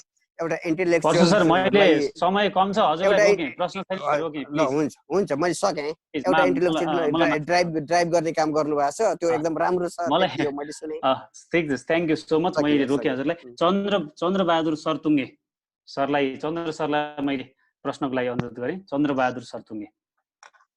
ल हुन्छ, अमित सर धन्यवाद र कृष्ण सरलाई पनि नमस्कार, सबैलाई नमस्कार। र अघि कृष्ण सरले जुन गङ्गा जमुना कुरा उठाउनु भयो, त्यति बेला त्यो रिसर्चमा इन्डाइरेक्ट रूपमा म पनि कुनै सङ्गठनबाट आबद्ध पनि छु। वास्तवमा अहिले स्थानीय निकायले धेरै नै काम गरेको छ र मलाई पछि लागेको अहिले विदेश जाने नेपाली युवाहरूको सङ्ख्या भनेको 4.5 मिलियन, करिब 45 लाखको सेरोफेरोमा आउँछ। अब त्यसको 1/3 मात्रै नेपालीहरू स्वदेश फर्के भने पनि यो पोस्ट कोरोना पछाडि अब कृषिमा धेरै काम गर्नुपर्ने देखिन्छ। त्यही भएर अहिलेबाट नै स्थानीय निकायले युवाहरूलाई उनीहरूको सिप कहाँ कुन क्षेत्रमा छ भनेर ट्र्याक गर्नका लागि कृष्ण सरको सुझाव चाहिँ स्थानीय निकायलाई के होला। र अर्को र यो अर्को सब व्यवस्थापन कुरा हाम्रो अस्ति यो बुटोल क्रिम्सन हस्पिटल कुरा भयो होइन, त्यसमा जिल्ला प्रशासन र स्थानीय निकाय बीच त्यति तालमेल देखिएन भन्ने कुरा पनि भयो। यो कहाँनिर हामी चुक्यो? वास्तवमा नीतिगत व्यवस्थामै समस्या हो कि अथवा त्यो नीतिगत व्यवस्थालाई देखाएर चाहिँ हामीले कार्यान्वयनमा देखिएको समस्या हो? यति दुईवटा कुराको हस्, धन्यवाद। र खास सुरुमै प्रश्न राख्नु भएको थियो, अघि जानुभएको थियो, फेरि आउनुभयो। कृष्ण अर्याल सरलाई यो 5औं र अन्तिम प्रश्न राख्न अनुरोध गर्छु। कृष्ण अर्याल सर नमस्कार सबैलाई। मेरो चाहिँ नि एकदम छोटकरी सानो क्वेसन छ। यो लकडाउनको वर्तमान अवस्थामा मानव अधिकार र मौलिक हकको अहिले कस्तो अवस्था छ, यसको बारेमा प्रश्न पारिदिनु होला। धन्यवाद।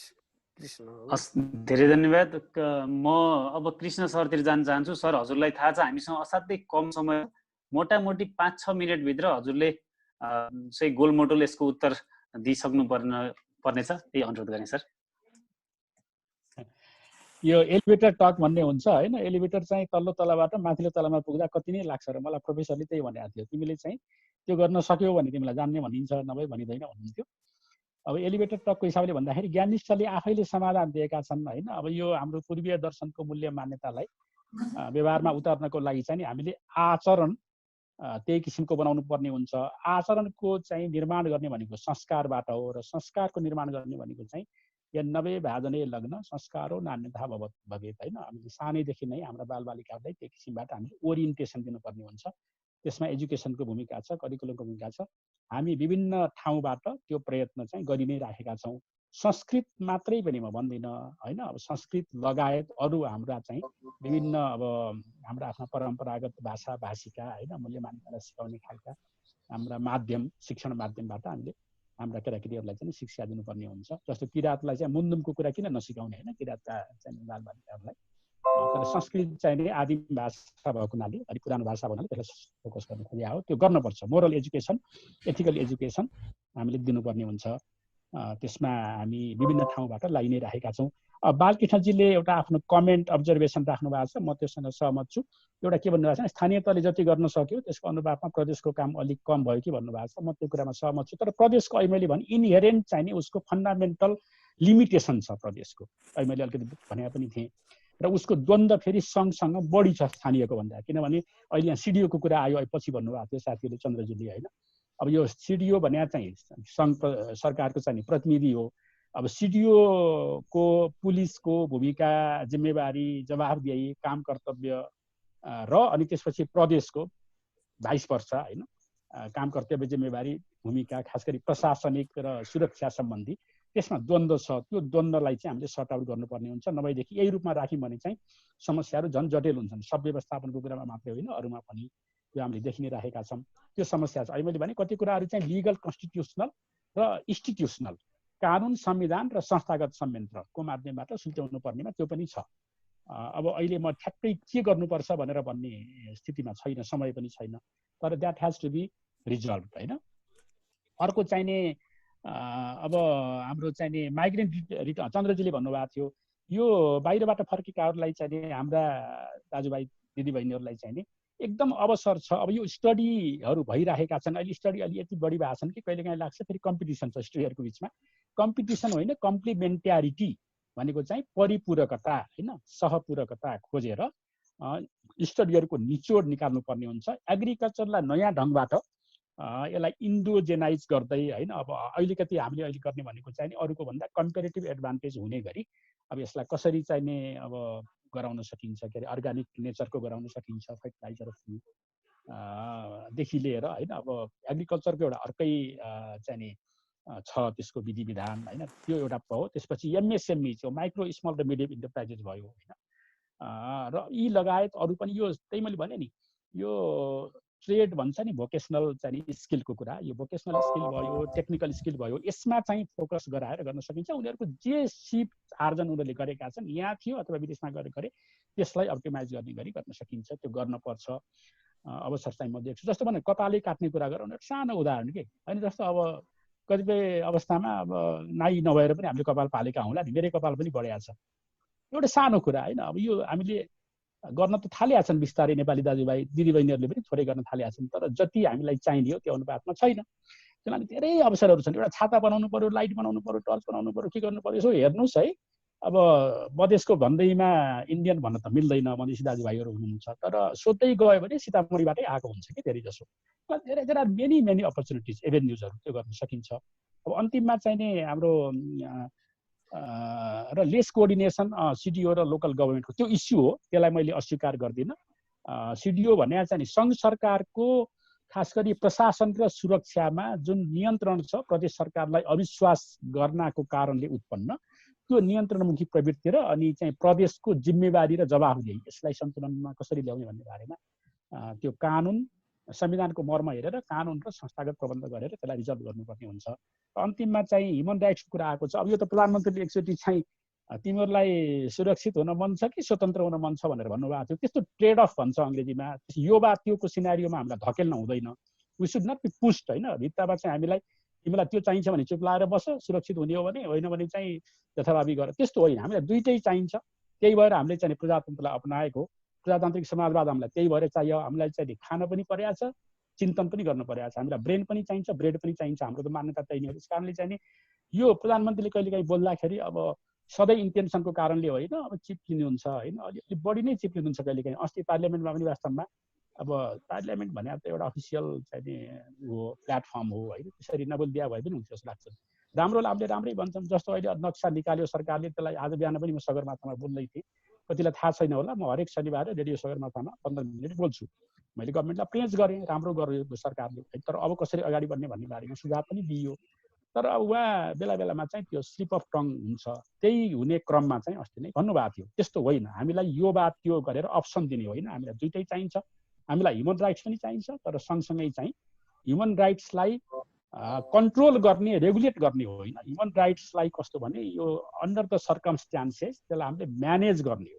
त्यो म्यानेज गर्ने क्रममा चाहिँ अलिकति खुम्चिएको जस्तो कृष्ण सरलाई मैले यति नै राखेँ मैले। हस्, धन्यवाद। कृष्ण सरलाई एउटा क्वेसन थियो, अमृतजीले राख्नु भएको थियो, त्यसमा कन्टिन्यू गरिदिनु भयो भनेर कृष्ण सरलाई अनि अमृतजीले भने जस्तो पूर्वीय दर्शनको बारेमा केही धारणा राखिदिनुहुन्छ कि भनेर जिज्ञासा राख्नु भएको थियो, त्यो मेटाइदिनु भयो भने आभारी हुन्थ्यो।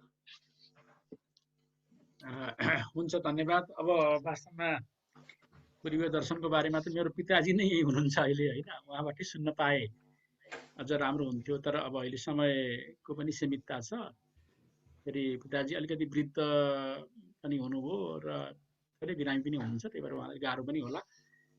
म उहाँसँगै बसेर बाहिर बैठक कोठामा चाहिँ बोल्ने विचार गरेका थिएँ, तर उहाँको फोन आयो। फोन आएपछि त फेरि मैले बोल्दा त्यसले चाहिँ विक्षेप खडा गर्छ। वेदान्तको शब्द प्रयोग गरेँ मैले, विक्षेप भन्छ डिस्टर्बेन्सलाई, डिस्रप्सनलाई भनेर म यहाँ कोठामा आएँ। सायद कोठामा अलिकति अँध्यारो पनि देखिया होला। ठिकै छ। अब थोरै मैले कुरा राख्छु। अब एक दुईवटा प्रश्न अरू पनि थिए। यतिखेर चाहिँ एक दुईवटा शब्दले मलाई खुब चाहिँ प्रभावित पारेको छ कि त्यो शब्दको सान्दर्भिकताले भन्नु पर्यो। एउटा समानुभूति, यो शब्द चाहिँ अलिक पछि मात्रै हाम्रो प्रयोगमा आउन थाल्यो। हामीले सहानुभूति चाहिँ धेरै भन्यौँ होइन, सिम्प्याथी अङ्ग्रेजीलाई फलो गरेर आएको नेपाली शब्द पनि हुनसक्छ। अनि इम्प्याथी भन्ने शब्द चाहिँ प्रयोगमा आउन थालेपछि हामीले त्यसलाई नेपालीमा समानुभूति भन्न चाहिँ थाल्यौँ। त्यो भनेको चाहिँ अर्कोले जे अनुभव गरेको छ दुःखमा या सुखमा आफूले पनि त्यही गर्न सक्यो भने चाहिँ सहभाव त्यसले सृजना गर्छ होइन। को एक्जिस्टेन्स भनेर मात्रै हुँदैन। संविधानले 3टा स भनेको छ नि, समन्वय, सहकार्य र सहअस्तित्व। त्यो त्यस बेला मात्रै सम्भव हुन्छ जुन बेलामा अर्को स अर्थात् समानुभूति। त्यो भनेको चाहिँ अब यहाँ अलिकति स्वार्थी प्रवृत्ति पनि कता कता देखिया छ। हामीलाई केही फरक परेको छैन, as long as we are safe होइन, हु केयर्स फर अदर्स भन्ने त्यो चाहिँ होइन। भोलि आफूलाई पनि गर्न सक्छ, यसले कसैलाई छाड्दैन। प्रिन्स चार्ल्सदेखि लिएर होइन, अब रसियाको प्राइम मिनिस्टरदेखि लिएर बेलायतकै प्राइम मिनिस्टरदेखि लिएर, त्यस कारणले चाहिँ जसलाई पनि पर्न सक्ने भावनाले यो प्रकृतिको प्रकोपबाट कोही सुरक्षित छैन भन्ने सम्झेर सबैले अरूको चाहिँ दुःखमा हामीले चाहिँ भरथेक गर्न सक्यौँ। एउटा समानुभूति भनेको चाहिँ फिल गर्ने कुरा हो। दोस्रो चाहिँ नि त्यो फिलिङलाई एक्सनमा चाहिँ नि ट्रान्सलेट गर्ने कुरा हो। त्यो गर्न सक्यौँ भने चाहिँ नि यसलाई झेल्न हामीलाई धेरै मद्दत पुग्छ। एउटा भौतिक व्यवस्थापनको कुरा आयो। भौतिक व्यवस्थापनमा स्रोतका सीमा छन्, नियतका पनि सीमा देखिए होइन। प्रोक्युरमेन्टको लफडा हामीले चाहिँ देखि नै हाल्यौँ। यो के अरे पर्सनल प्रोटेक्टिभ इक्विपमेन्टको चाहिँ नि प्रोक्युरमेन्टको बेलामा सरकारको जुन एउटा चाहिँ कलाविहीन नाटक चाहिँ नि जुन मञ्चन भयो त्यो हामीले देख्यौँ होइन। त्यसले अझै पनि अब यस्तो बेलामा पनि करप्सनका रेन्ट सेकिङका स्युजहरू उठि नै राखेका छन्। त्यो भौतिक व्यवस्थापन आफ्नै ठाउँमा छ, तर सँगसँगै चाहिँ यो आत्मिक व्यवस्थापन हामीले यो कहीँ खोज्न जान पर्दैन। आफ्नो चाहिँ प्रवृत्तिमा, आफ्नो मनोवृत्तिमा, आफ्नो चिन्तनमा र आफ्नो आचरणमा चाहिँ हामीले यही मौकामा आफूलाई बदलेर सुधार गर्न सक्यौँ, परिमार्जन गर्न सक्यौँ भने त्यसले पनि ठुलो मद्दत पुर्याउँछ। त्यसमा पहिलो स्टेप भनेको समानुभूति हो, अनि त्यसपछि स्वभाव हो। भोलि जसलाई पनि पर्न सक्छ भन्ने हिसाबले। किनभने अब त्यो सोलुखुम्बुबाट चाहिँ तपाईँको धनगढीसम्मै पुगेका र होइन, चिसापानी कहाँसम्म पुगे नि हिँडेर चाहिँ हाम्रो दाजुभाइहरू। त्यतिखेरको त्यो सेतो पार्टीको स्टोरी पढ्दाखेरि सबैको आँखा रसायो होला, मेरो पनि रसायो। त्यो आँखा चाहिँ किन रसायो भने बाटोमा चाहिँ उनीहरूलाई हेल्प गर्ने मान्छेहरूले हेल्प गरेको त्यो पढ्दाखेरि के मनकारी भन्ने एउटा शब्द प्रयोग भएको छ नि आजभोलि। मनकारीहरूको यो उदार पवित्र होइन परोपकारी मनको चाहिँ त्यहाँ देखियो कि त्यो प्रतिबिम्ब गर्दाखेरि अझै पनि त्यो सक मरेको छैन हाम्रो सोसाइटीमा। त्यसलाई उजागर मात्रै गर्नुपर्छ। अब यति भनेपछि अब यो महामारी व्यवस्थापनमा त धेरै कुराहरू छन्। सरकार चुकेको छ, सरकारले चाहिँ गर्न चाहेर पनि गर्न नसकेको हुनसक्छ, तर कति कुराहरूमा खै के हो चाहेको हो केही भन्ने पनि देखिन्छ होइन। शेरबहादुरजीलाई हामीले चाहिँ स्पिकर बनाएर बोलायौँ यहाँ, उहाँले पनि आफ्नो पीडा सुनाउनु भयो होला है। उहाँप्रति पनि हाम्रो पूर्ण चाहिँ सहानुभूति समानुभूति थियो। अब त्यो व्यक्तिगत चाहिँ नि तपाईँको सोच र प्रवृत्तिको कारणले पनि त्यस्तो हुनसक्छ।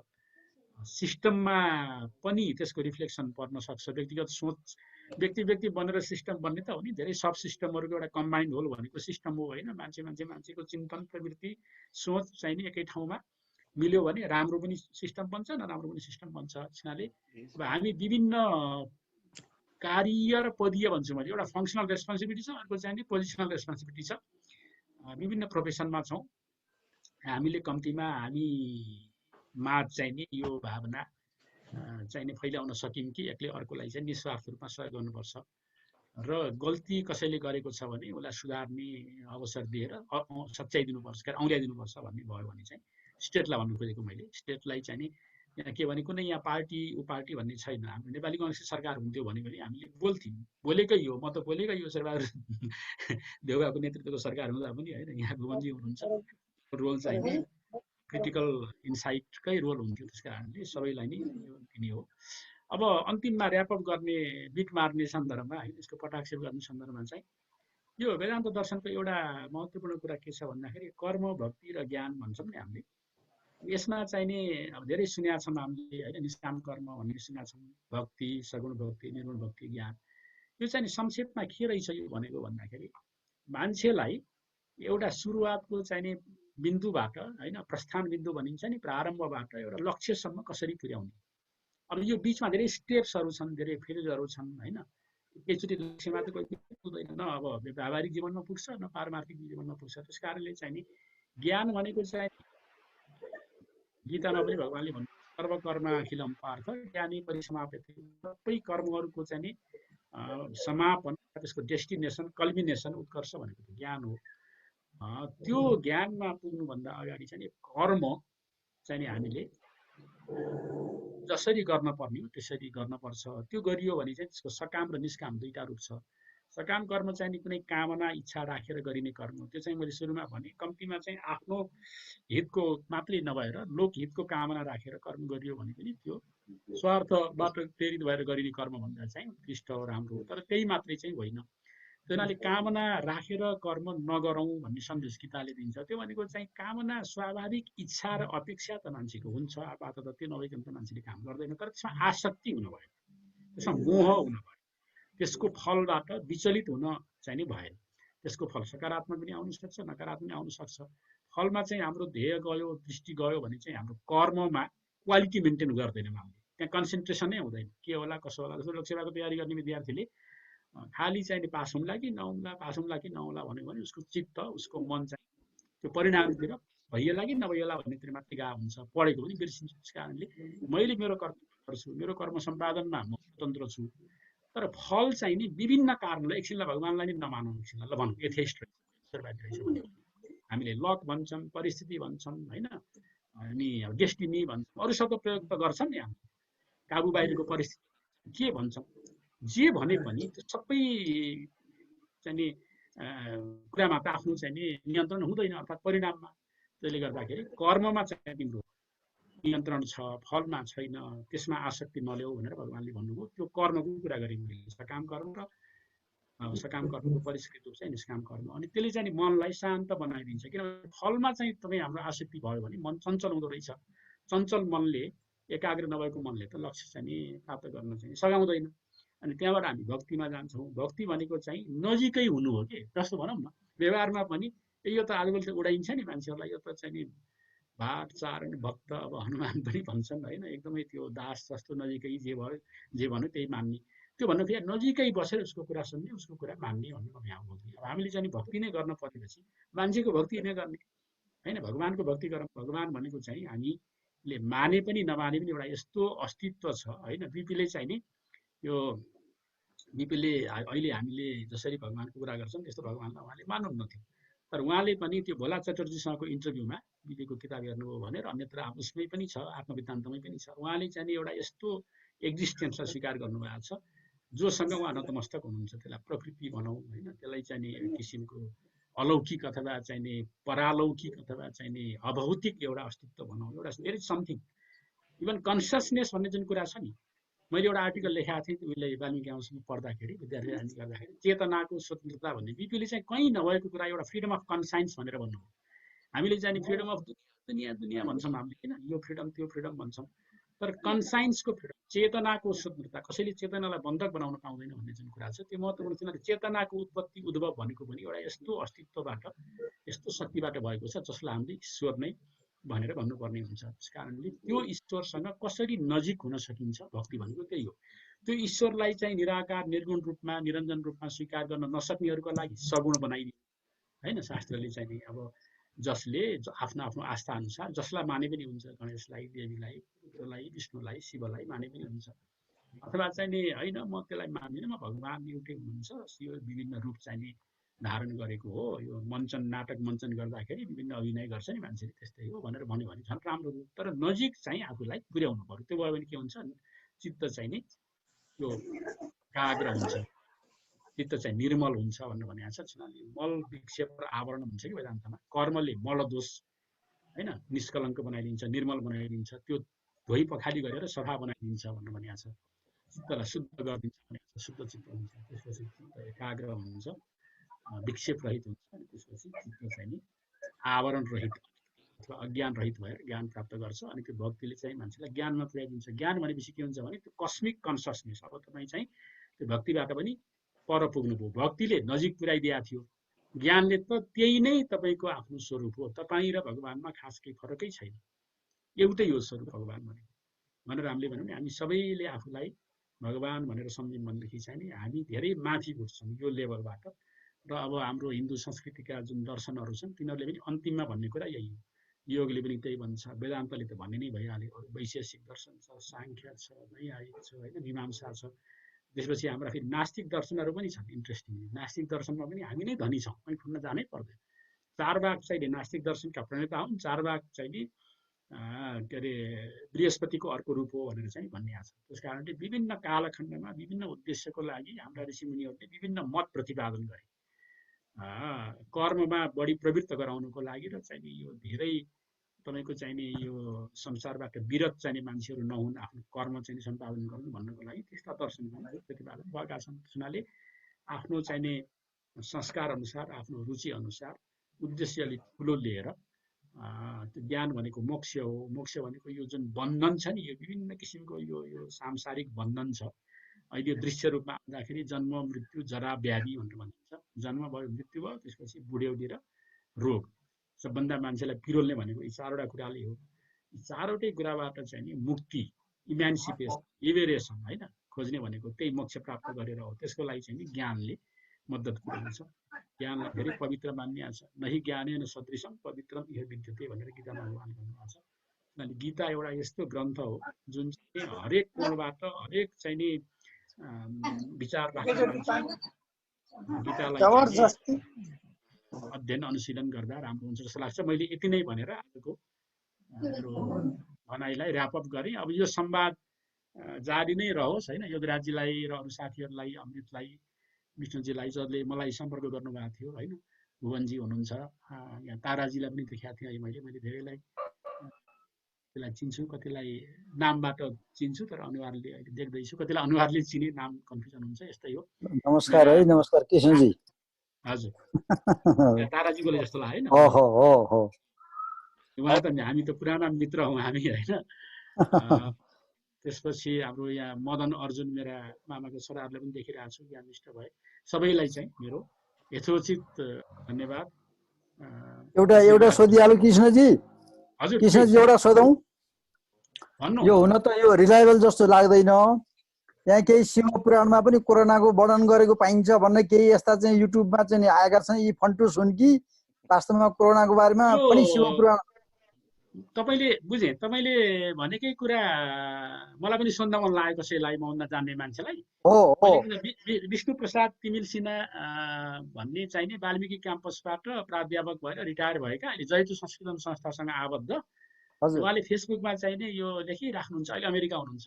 उहाँलाई सोधेका थिएँ, उहाँले चाहिँ नि आफ्नो तरिकाबाट त्यो अध्ययन के अरे अनुसन्धान गर्दाखेरि त्यो होइन रहेछ, छेपक भन्ने हुन्छ एउटा शब्द चाहिँ पुराणमा।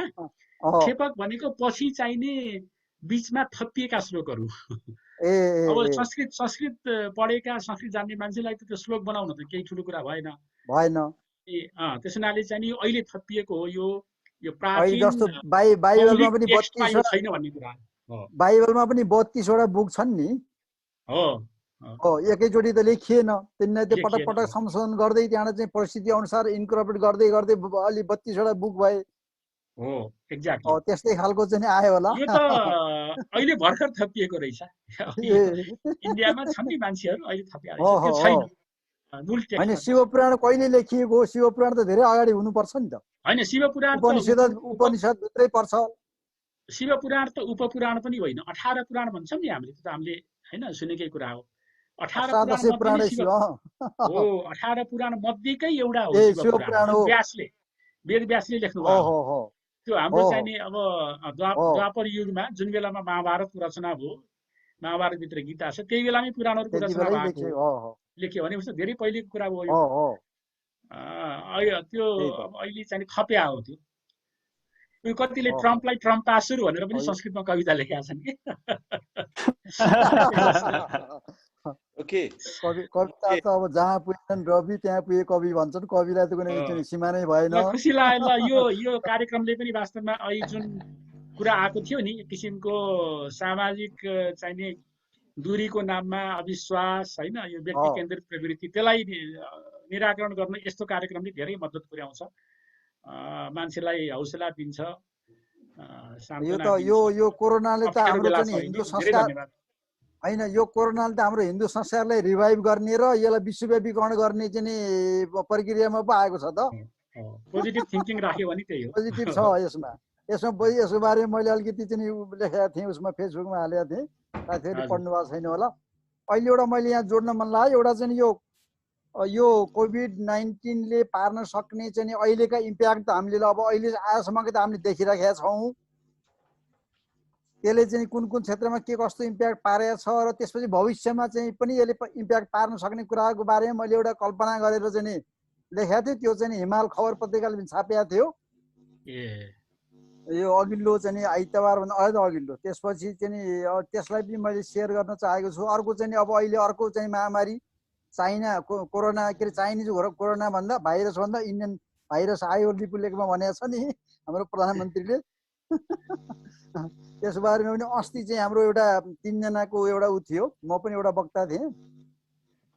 यो नेभी सङ्घ नेपाल ल क्याम्पस एकाइले चाहिँ नि हाम्रो चाहिँ नेता एनपी सावत, म र अनि डाक्टर उमेश भट्टराई उहाँसँग यस्तै वेबिनार भएको थियो। मलाई चाहिँ मेरो पार्ट चाहिँ इन्टरनेसनल ल, यो चाहिँ अब हामीले प्रथमकाल हाम्रो चाहिँ वार्तालापबाट, आपसी समझदारीबाट वार्ताबाट चाहिँ सम्पन्न भएन भने हामी बाहिर जान पर्यो। बाहिर भनेको अदालत हो, अन्तर्राष्ट्रिय अदालत हो, त्यहाँ जान पर्यो भने चाहिँ हामीले के गर्नु पर्ला त भन्ने विषयमा मेरो चाहिँ उ थियो। यदि समय मिल्यो भनेदेखि, आज त समय भएन, फेरि मिल्यो भने पछिका सिरिजहरूमा पनि म चाहिँ जोडिन चाहन्छु। मैले धन्यवाद, धेरै धन्यवाद दिएँ। फेरि टाइम सकियो, हजुरलाई क्लोजिङ रिमार्क्स र धन्यवाद दिने कार्यक्रम बाँकी होला जस्तो छ। थप 10 मिनटलाई मात्रै जोडिदिन अनुरोध गर्छु।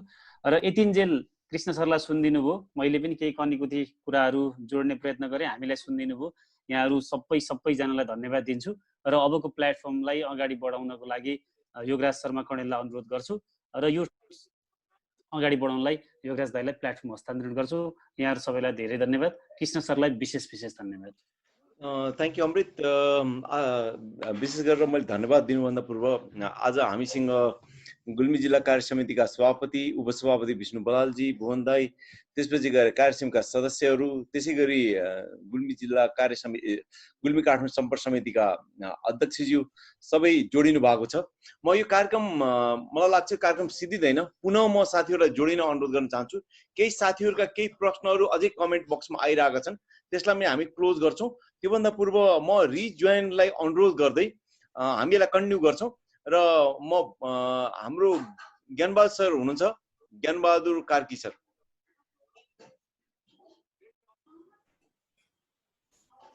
ओके, ज्ञानबहादुर सर हुनुहुन्न भने म आजको फोरम म गुल्मी काठमाडौँ नेपाली काङ्ग्रेस गुल्मी कार्य समितिका अध्यक्ष भुवन श्रेष्ठज्यूलाई हस्तान्तरण गर्न चाहन्छु।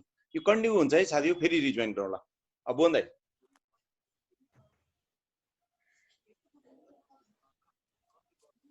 भन्दै आउँछ, म्युट अनम्युट गर्नु पर्यो दाइ। भन्दाले गरिदिन्छु है त, सरी।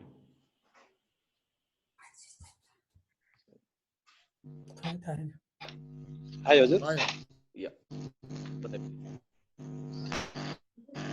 मैले सर्वप्रथम गुल्मी काठमाडौँ सम्पर्क समिति नेपाली काङ्ग्रेसलाई मैले हार्दिक चाहन्छु र योसँग जोडिनुभएका विगत समितिका संयोजक, नेपाली काङ्ग्रेस नीति कार्यक्रम तथा शिवराज जी लगायत आजका प्रमुख अतिथि आदरणीय कृष्ण गेवालीज्यू लगायत सबैलाई मैले नेपाली काङ्ग्रेसको तर्फबाट सर्वप्रथम मैले जय नेपालको अभिवादन व्यक्त गर्न चाहन्छु।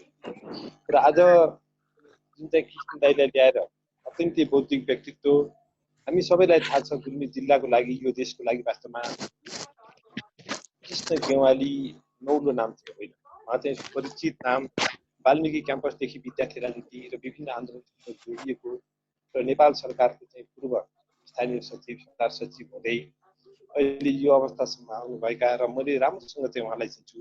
पूर्वीय दर्शनका ज्ञानयुक्त एउटा चाहिँ परिवारमा जन्मेर अत्यन्तै ज्ञानी एउटा चाहिँ अत्यन्तै सरल जीवनशैलीलाई चाहिँ अप्नाउनुभएका आदरणीय कृष्ण गेवालीज्यूलाई मैले चाहिँ हार्दिक नमन गर्न चाहन्छु। र उहाँका अत्यन्तै सारगर्भिक अत्यन्तै बौद्धिक विचारहरू सुन्ने अवसरका लागि म आफू चाहिँ धन्य भएको चाहिँ अनुभूति गरेको छु। र मैले धेरै कुरा नभनेर अहिले वास्तवमा चाहिँ समय सन्दर्भ अहिले अत्यन्तै विषम परिस्थितिबाट हामी चाहिँ गुज्रिरहेका छौँ।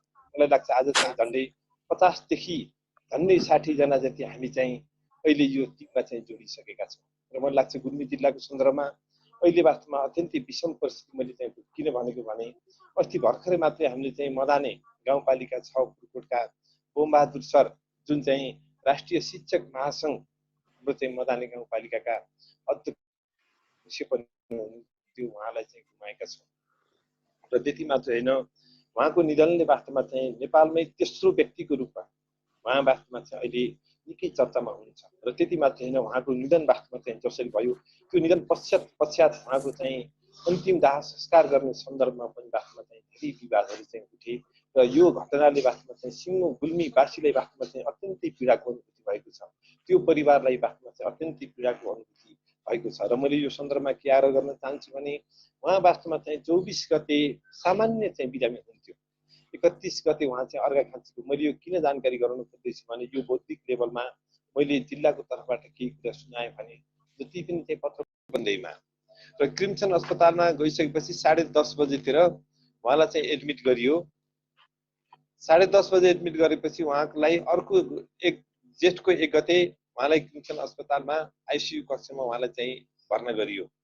र 2 गते उहाँको सामान्य कोरोना परीक्षणको लागि चाहिँ परीक्षणमा लगियो र चाहिँ परीक्षणको रिपोर्ट चाहिँ नआउँदासम्म उहाँ वास्तवमा चाहिँ सबै कुरा गर्नुहुन्थ्यो। उहाँले बोल्नुहुन्थ्यो, खानुहुन्थ्यो, सामान्य चाहिँ हिँड्नु समेत चाहिँ गर्नु सक्ने अवस्थामा चाहिँ हुँदै गर्दा उहाँको चाहिँ यही बिचको अवधिमा 5 गते उहाँको चाहिँ रिपोर्ट आयो। रिपोर्ट आइसकेपछि त्यो रिपोर्टमा पोजिटिभ देखिएपछि क्रिम्सन अस्पतालमा उहाँको उपचारमा वास्तवमा चाहिँ चरम लापरवाही भयो र 8 गते उहाँको चाहिँ डेथ भयो। र अहिले पछिल्लो पटक हाम्रो भनाइ चाहिँ के छ भनेदेखि यदि चाहिँ उहाँलाई कोरोना पुष्टि हुँदै गर्दा नजिकै रहेको चाहिँ कोरोना विशेष अस्पतालमा किन लगिएन भन्ने कुरा चाहिँ त्यहाँका आफन्तहरूले गरिराख्नु भएको छ। र नेपाली काङ्ग्रेस गुल्मीको तर्फबाट पनि हामीले चाहिँ विज्ञप्ति जारी गरेर चाहिँ यो बारेमा चाहिँ सरकारको ध्यान, प्रदेशको ध्यान र चाहिँ अस्पतालको ध्यान आकृष्ट, स्थानीय प्रशासनको ध्यान आकृष्ट गराउने काम चाहिँ हामीले चाहिँ पछिल्लो पटक चाहिँ गरिरहेका छौँ। र उहाँको जो जसरी चाहिँ देहान्त भयो, देहान्तपछि पनि उहाँको परिवारले सब केही हाम्रा चाहिँ गुनासाहरू, केही हाम्रा चाहिँ निवेदनहरू चाहिँ छँदै थिए र हामीले चाहिँ श्रीमतीको तर्फबाट जिल्ला प्रशासन कार्यालय रूपन्देहीमा र चाहिँ जिल्ला प्रशासन कार्यालय गुल्मी मार्फत हामीले चाहिँ निवेदन पठायौँ।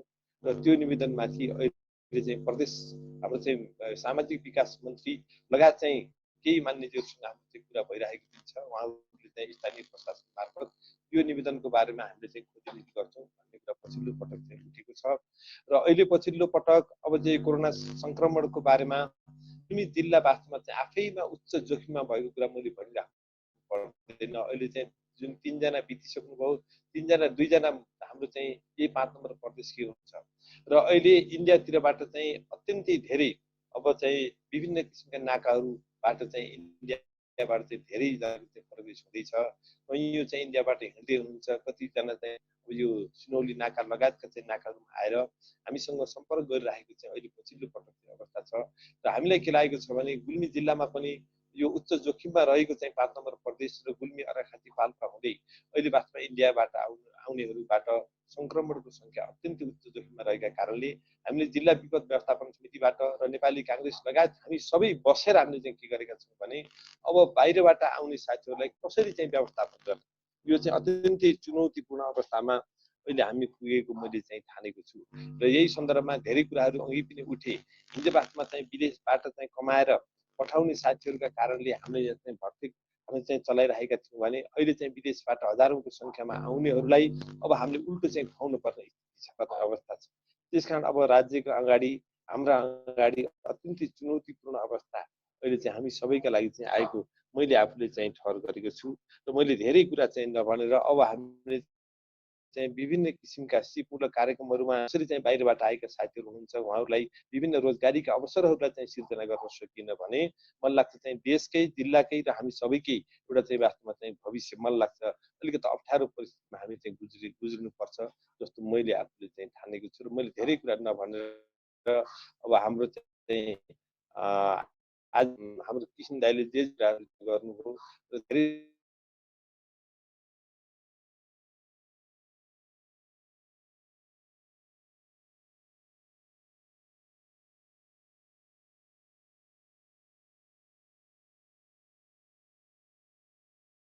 युवराजी साउन्ड आएन है, सायद डिस्कनेक्ट हुनुभयो कि जस्तो लाग्यो। डिस्कनेक्ट हुनुभयो। म चाहिँ ठिक छु के बोल्दै हुनुहुन्छ? मैले अन्त्यमा अब धेरै कुरा चाहिँ नभने मलाई सुन्नु भएको छ युवराजी? कन्टिन्यू गर्नुहोस्। मैले चाहिँ छोटकरीमा के आग्रह गर्छु भने अब गुल्मी जिल्लाको सन्दर्भमा पनि कोरोना वास्तवमा चाहिँ प्रवेश गरेको पुष्टाइ अब चाहिँ नेपाल सरकारले पटक पटक दिइरहेका कारणले मलाई लाग्छ भोलिको सम्भावित जोखिमबाट चाहिँ अब पार पाउनको लागि हामी सबै वास्तवमा अत्यन्त चिन्तित छौँ। सबै हामी चाहिँ दत्तचित्त भएर लागौँ र गुल्मी सम्पर्क समितिले हाम्रो विपद व्यवस्थापन समितिले जुन किसिमको काम काठमाडौँमा बसेर तपाईँले चाहिँ गरिराख्नु भएको छ यसले मलाई लाग्छ चाहिँ हामी अब सबैलाई चाहिँ अत्यन्तै गौरवान्वित बनाएको सहभागी प्रमुख अतिथि लगायत सबै साथीहरूलाई मैले पार्टीको तर्फबाट धन्यवाद दिइरहेको छु। धन्यवाद। जय नेपाल।